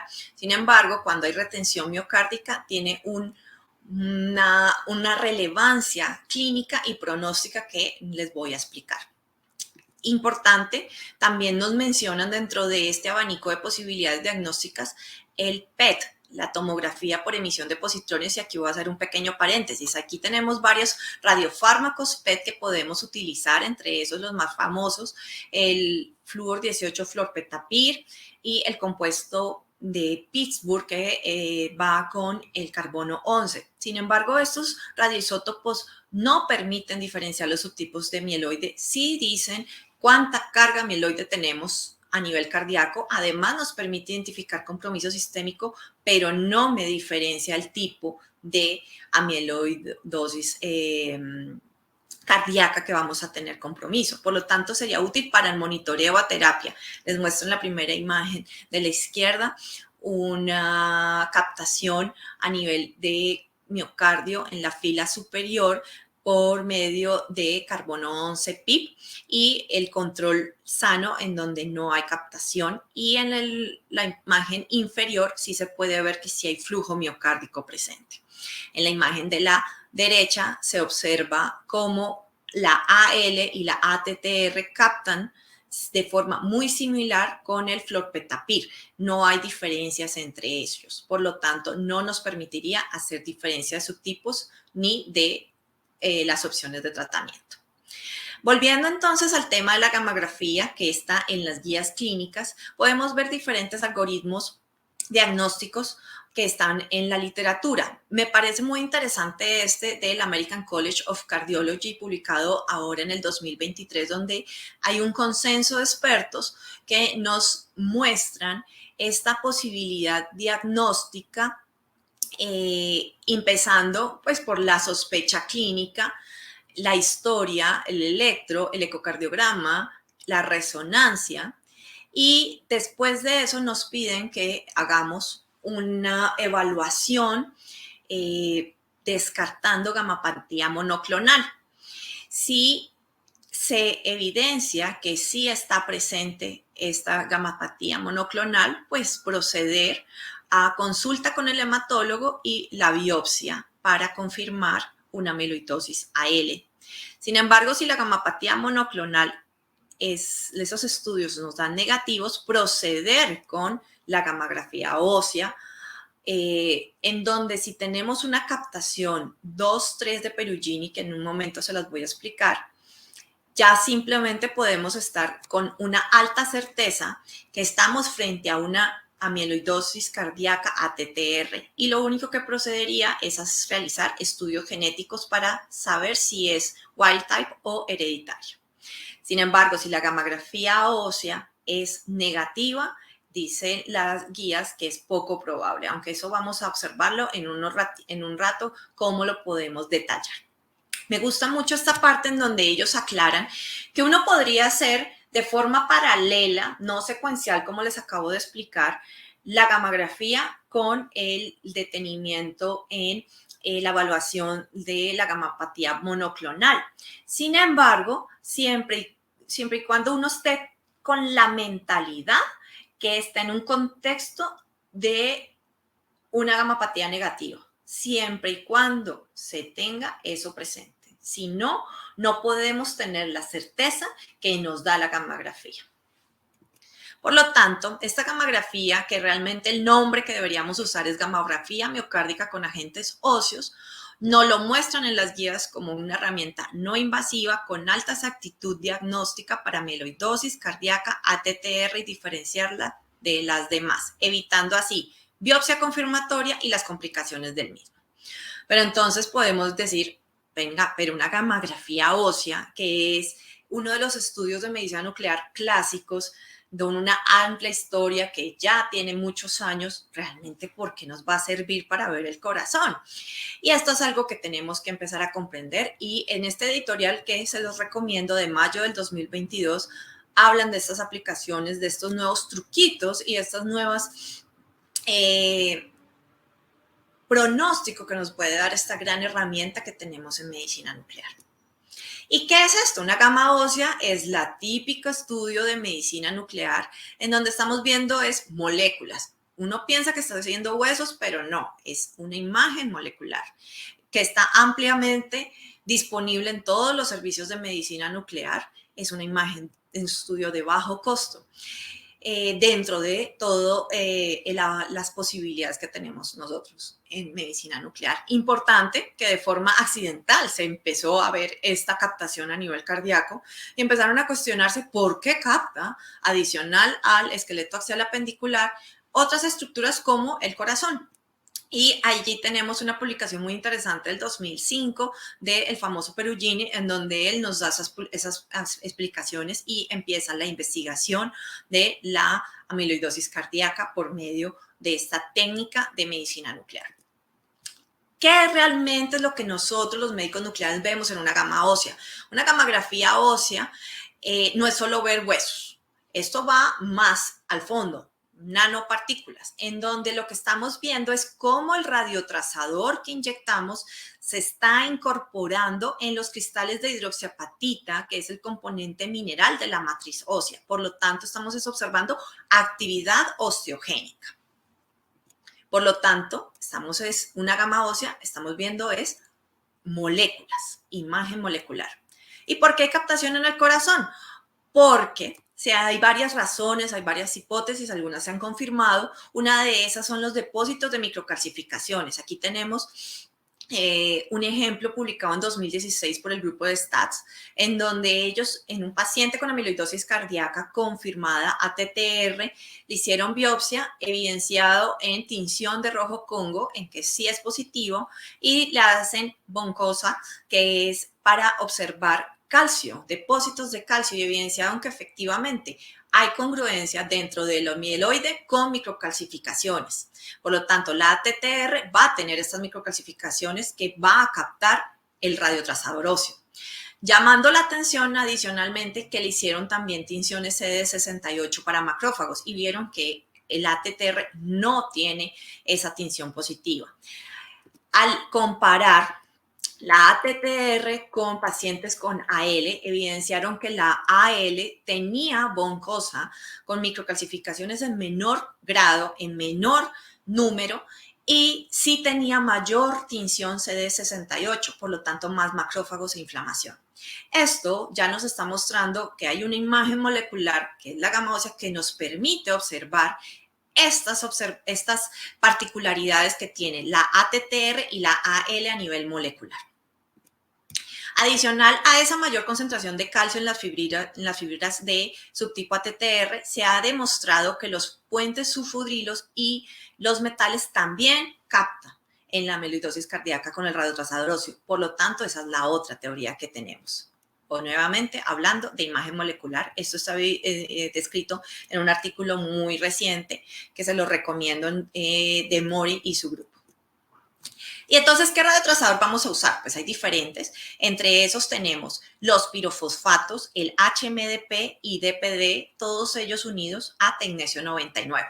Los tres han mostrado una eficacia diagnóstica para diferenciar ATTR y AL. Los tres tienen alta especificidad, los tres tienen un alto valor predictivo positivo si tenemos una captación cardíaca grado 2, 3 y no hay evidencia de gamapatía monoclonal. Ellos han sido útiles para el diagnóstico temprano, inclusive en portadores asintomáticos y sin compromiso cardíaco por otras modalidades. Por lo tanto, ¿cuál usar? Cualquiera de los tres, el que ustedes tengan disponible en su servicio de medicina nuclear. Eso sí, quiero ser muy clara, no deben hacer diagnóstico de amiloidosis cardíaca con MDP. Este es otro radiotrazador óseo que usamos normalmente en patología ósea y es muy bueno. Sin embargo, sí se ha visto que tiene una baja sensibilidad para amiloidosis cardíaca. Por lo tanto, si ven una gamografía ósea con MDP que mencionan que es compatible con amiloidosis cardíaca, no se deben confiar y deben complementar esa gamografía MDP con cualquiera otro de estos radiotrazadores, pirofosfatos, HMDP, DPD, para tener realmente esa eficiencia diagnóstica alta de imagen molecular que podemos tener con la gamografía. Adicional a esto que les estoy comentando, hay varios estudios desde el 2016 que nos han mostrado que la gamografía ósea con este grado de captación y sin la evidencia de gamapatía monoclonal tiene una especificidad del 98% y un valor predictivo positivo del 100%. Este estudio muy interesante del 2018 con un metaanálisis de 6 estudios con 529 pacientes mostró una heterogeneidad entre ellos, pero sí se muestra que no hay diferencia estadísticamente significativa entre los radiotrazadores que les mencioné y sí hay una sensibilidad y especificidad que supera el 92 y 95% respectivamente. Por lo tanto, podemos evitar realizar confirmación histológica. Esto desde el 2018 ya se está aplicando. Y que una gamografía ósea con un grado 0, realmente podemos estar tranquilos que no nos va a estar implicado con amiloidosis cardíaca. ¿Y cuál es el protocolo? Pues el protocolo es muy sencillo. Inyectamos el radiotrazador. No necesitamos preparación ninguna, contraindicaciones realmente la única es embarazo, pero pues estamos hablando de pacientes mayores que no tendríamos este factor influyéndonos. Una dosis efectiva de 3,3 milisieverts, lo cual es menos de la mitad de un TAC de tórax, por lo tanto la radiación muy baja. Se inyecta radiofármaco y a las 3 horas hacemos adquisición de imágenes. ¿Cuáles vamos a adquirir? Imágenes de cuerpo entero, lo cual nos va a ayudar para excluir otros diagnósticos, imágenes planares, anterior, posterior, oblicuas y laterales. Y adicional a eso hacemos SPECT, que son imágenes tomográficas de medicina nuclear y en las últimas guías los dicen como mandatorias. ¿Por qué? Porque nos evitan superposición de estructuras, diferencian actividad cardíaca del pool vascular, valora la captación del septum y permite hacer una cuantificación semiabsoluta. Esta es la imagen de SPECT que posteriormente la podemos observar con sus planos coronal, sagital y axial. Aquí les presento un paciente de la Fundación Valle del Lili, el cual nos resultó con un Perugini 3. A este le hicimos adicional a eso un SPECT-CT. Este es opcional, no necesitan hacer imágenes fusionadas, pero nosotros lo realizamos para tener una mejor especificidad. Entonces, ¿qué dicen las guías? Que deberíamos hacer una evaluación cualitativa con la escala de Perugini 0, 1, 2 y 3, en donde lo que hacemos es comparar la captación miocárdica con el hueso. Como pueden ver, el Perugini 0 no hay captación cardíaca, el Perugini 1 es leve la captación, pero menor que la ósea. El grado 2 es moderada, igual que la ósea, y el grado 3 es mayor que la ósea. Este grado 2 y 3, sin gamapatía monoclonal, con una ecocardiograma, y una resonancia sugestiva de patología infiltrativa, tiene especificidad del 98% para amiloidosis ATTR, como les mencionaba. Y sí se ha visto que esto influye en la supervivencia. Es diferente tener un grado 1 a tener un grado 2, 3, con una confirmación de ATTR. En esta publicación reciente se los recomiendo porque es realmente muy, muy relevante. Ahora, podemos hacer también evaluación cuantitativa y hay múltiples índices. Entre esos está el índice corazón emitoras contralateral, en donde vamos a hacer unas pequeñas cuantificaciones con una ROIS determinando las zonas de interés para evitar la superposición de estructuras. Pero tenemos que tener mucho cuidado con las captaciones torácicas, por ejemplo, el esternón, por ejemplo, las uniones costocondrales y también las fracturas costales. Si hay un índice mayor de 1 o 3 y esa captación de Perugini que habíamos mencionado, esa sensibilidad se incrementa 97% y una especificidad del 10% para TTR. Por lo tanto, con esto ya podemos decir qué vamos a hacer con el grado 2, 3. Pero el grado 1 es donde tenemos graves problemas, porque ahí es donde deberíamos hacer una confirmación histológica cardíaca o extracardíaca para estar seguros que no estemos presentes también frente a una AL. Ahí es donde les digo que es la importancia de unos test hematológicos negativos. ¿Y qué ocurre? Que también hay varios estudios que nos muestran las relevancias de imágenes gamagráficas de cuerpo entero. En estos muestran que pacientes que además de captación en el corazón tienen captación a nivel de tejidos blandos, por ejemplo, en este caso, a nivel óseo, a nivel articular, a nivel de fémures, podemos estar prediciendo que ese paciente tiene un mayor riesgo de polineuropatía también relacionada con la amiloidosis. Asimismo, en estas imágenes de cuerpo entero podemos encontrarnos hallazgos incidentales, compromiso de la amiloidosis, por ejemplo, a nivel esplénico. Falsos positivos y negativos como todas las pruebas que existen.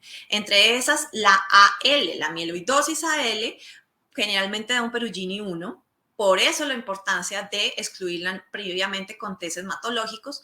Y el 22% pueden presentar un Perugini 2-3. Relevante, importante tenerlo presente. También otros falsos positivos tenemos la toxicidad por hidrocloroquina, otro tipo de amiloidosis, captación en el pool vascular, para eso es importante el uso del SPECT, ojo con fracturas costales, ojo con calcificaciones valvulares y algo que tenemos que tener presente son pacientes que han tenido un infarto reciente del miocardio, menos de 4 semanas. ¿Qué pasa? Que los infartos pueden tener captación en depósitos de calcio que pueden presentarse también como una captación en la gamografía ósea. Por lo tanto, hay que interrogar y mirar la historia clínica.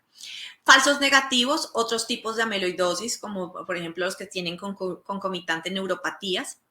Si tenemos un depósito de amiloide ATTR aún muy leve, podemos tener un falso negativo y que no se haga un buen protocolo de adquisición. Yo ahí incorporaría en el falso negativo que se haga una gamografía ósea con MDP, que como ya les mencionaba, tiene una baja sensibilidad y no se debe usar. Importante, mandatorio realizar el SPECT-CT. Acá les traigo en este artículo muy interesante del 2022 cómo el pool vascular puede captar y nos puede simular una captación en la imagen planar que en el SPECT se descarta. Lo mismo, la ausencia de captación cardíaca que podemos evidenciar en el SPECT, que antes habíamos sospechado por una captación, realmente era en esternón. Por último, les muestro el costo-efectividad que está demostrada de la gama ósea. Y este es un artículo muy interesante publicado el año pasado en donde me mostraron que descontando el precio del tafamidis, el tratamiento para la amiloidosis cardíaca ATTR, la gama ósea fue la única estrategia que fue costo efectiva para su diagnóstico. Por lo tanto, importante tenerla en cuenta en el eslabón diagnóstico. Ya para finalizar, mensajes para llevar a casa de imagen molecular en amiloidosis cardíaca. La gamografía cardíaca con agentes óseos es la herramienta de diagnóstico molecular que ustedes tienen disponible en cualquier servicio estándar de medicina nuclear y que tan solo es solicitarla. Es una prueba que realmente es no invasiva, es costo efectiva, segura, con una baja tasa de radiación. Constituye uno de los pilares en el diagnóstico de la ATTR, evitando biopsias endomiocárdicas confirmatorias y los riesgos que esta conlleva. Su especificidad supera el 98%, con un valor predictivo positivo del 100%, si se observa una captación cardíaca grado 2-3 y sin evidencia de gamapatía monoclonal. Es muy útil en el diagnóstico temprano, incluso en portadores asintomáticos y sin compromiso cardíaco por otras modalidades. Ojo con los radiotrazadores utilizados. Ojo que se debe usar siempre el SPECT para disminuir falsos positivos. El SPECT-CT no es mandatorio, solo el SPECT. Cuanto antes mejor, y recuerden, la medicina de precisión requiere imagen molecular. Es el futuro, la seguiremos avanzando tanto en SPECT como PET, y sé que conoceremos muchas más técnicas de medicina nuclear en el futuro. Acá les dejo una imagen. En la vida no hay cosas que temer, solo hay cosas que comprender de Marie Curie. Muchas gracias.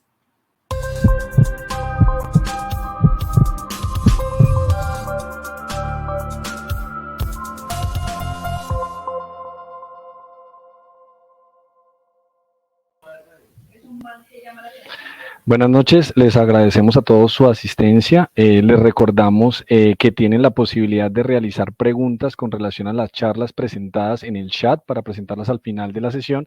Ahora tengo el gusto de presentarles al doctor Héctor Medina. El doctor Medina es internista, especialista en cardiología de la Universidad de Harvard y especialista en imágenes cardiovasculares del Massachusetts General Hospital de Boston, quien nos presentará su charla de estado actual de evaluación del índice de calcio en 2023. Adelante, doctor Medina, y gracias por participar.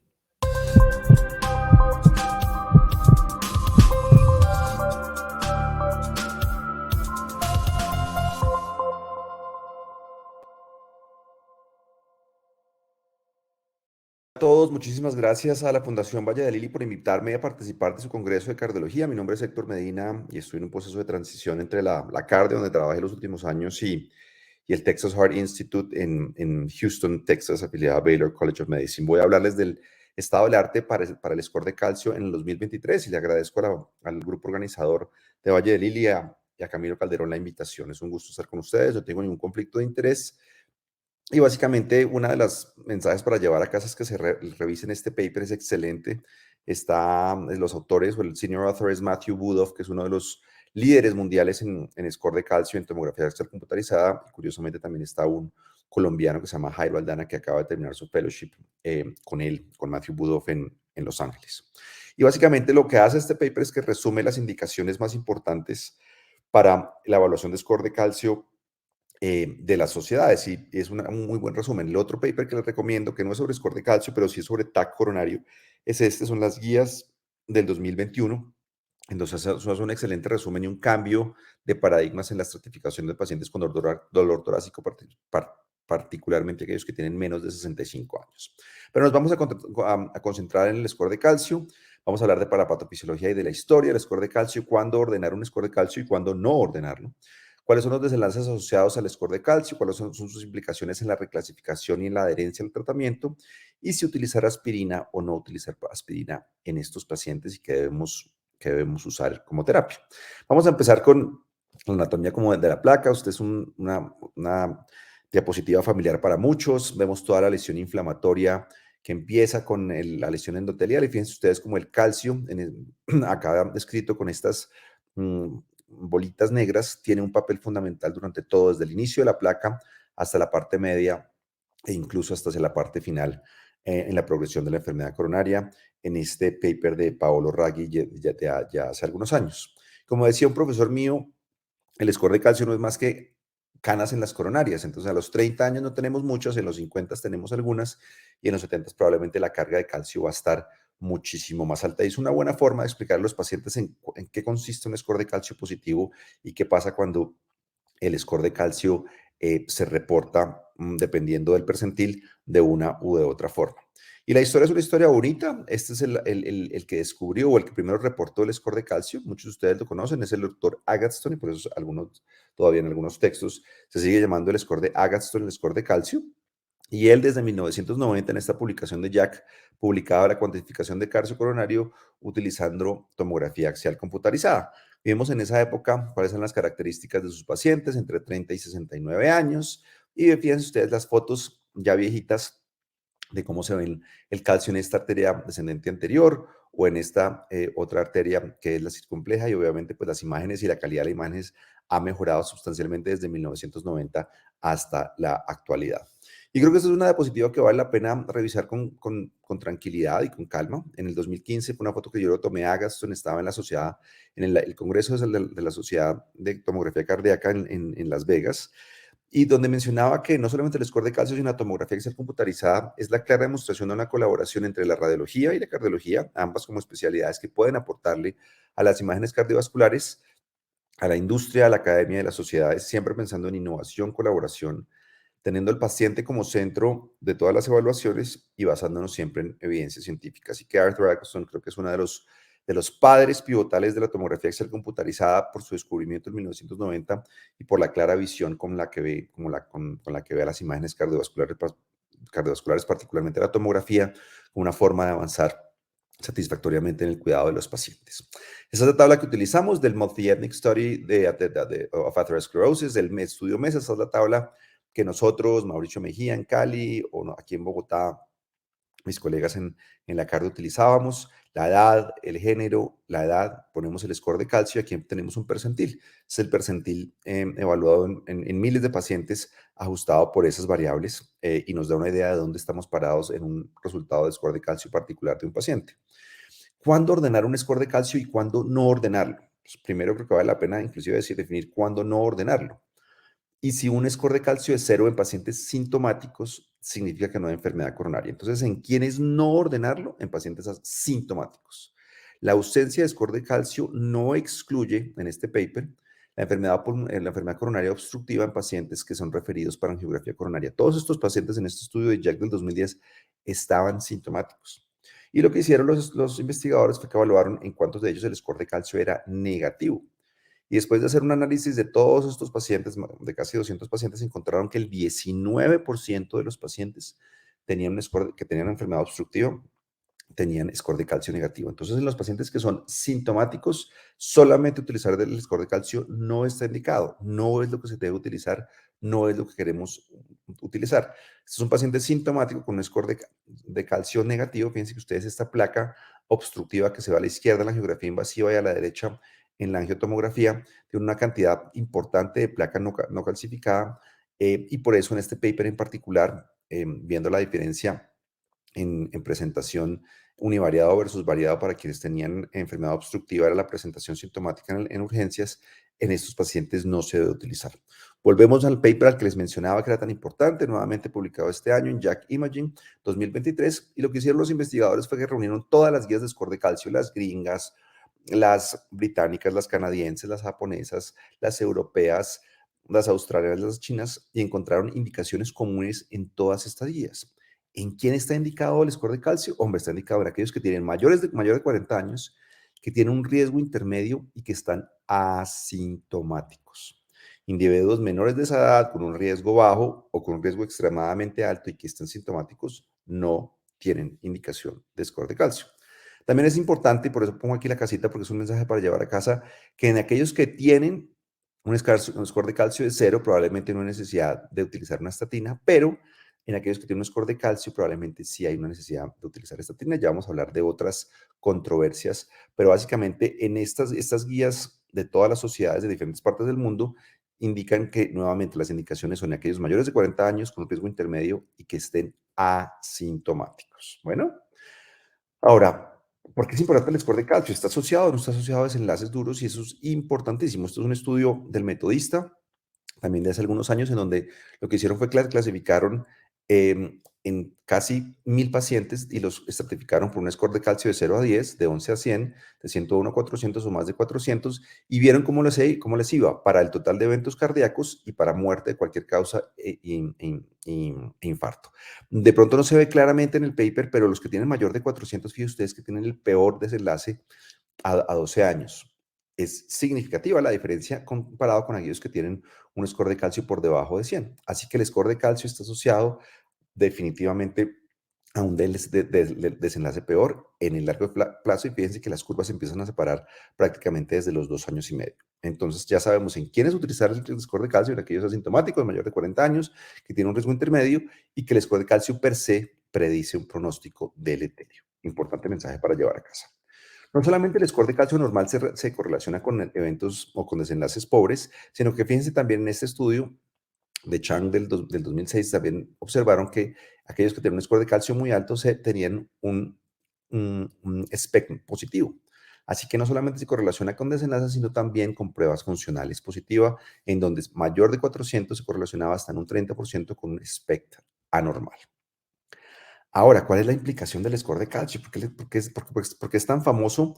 Y es básicamente, creo que la palabra se llama reclasificación y adherencia al tratamiento. Entonces, tenemos un paciente que tiene 82 años, este es un paciente que vino para una segunda opinión a mi consulta, un médico activo, 100% sintomático, y su cardiólogo el que le quería empezar en terapia médica, tenía una presión arterial de 145/95 y realmente no creía que necesitara medicamentos. Médico, como somos muchas veces tercos, un poco resistentes a la terapia. El examen físico era normal, excepto que tenía una presión definitivamente aumentada de 150/100, con un punto de máximo impulso desplazado, un poquito de edema en miembros inferiores y que venía una segunda opinión. La fracción de eyección en el eco que le hicimos era normal, con una dilatación severa de la aurícula izquierda y con una presión sistólica de arteria pulmonar de 50. Y la pregunta es si realmente ese paciente necesita o no necesita los medicamentos. Fíjense ustedes que estaba sintomático, hacía 30 minutos de levantamiento de pesas, 30 minutos en la banda, pero no tenía ningún síntoma con esa actividad física y tenía un perfil lipídico claramente en el rasgo moderado, donde la mayoría de nosotros le iniciaríamos una estatina con LDL de 155 a los 82 años y una presión arterial poco controlada. Lo siguiente que le hicimos fue un score de calcio y tenía un score de calcio de 1800, a pesar de que estaba sintomático. Fíjense ustedes que toda la descendente anterior está llena de calcio. Lo mismo la corona derecha, que tiene un poquito de calcio en la salida de la coronaria derecha, en el borde libre de la válvula, de una de las cúspides de la válvula aórtica, tanto de la cúspide no coronariana como de la cúspide coronariana derecha. Y por esa razón, el paciente, al ver el score de calcio positivo, dijo: hombre, probablemente sí necesito la terapia médica. Se le empezó aspirina, losartán, atorvastatina, hidroclorotiazida, y el score de calcio en este paciente en particular sirvió para que el paciente hiciera un clic, para que viera las imágenes de calcio y dijera: realmente necesito la terapia médica.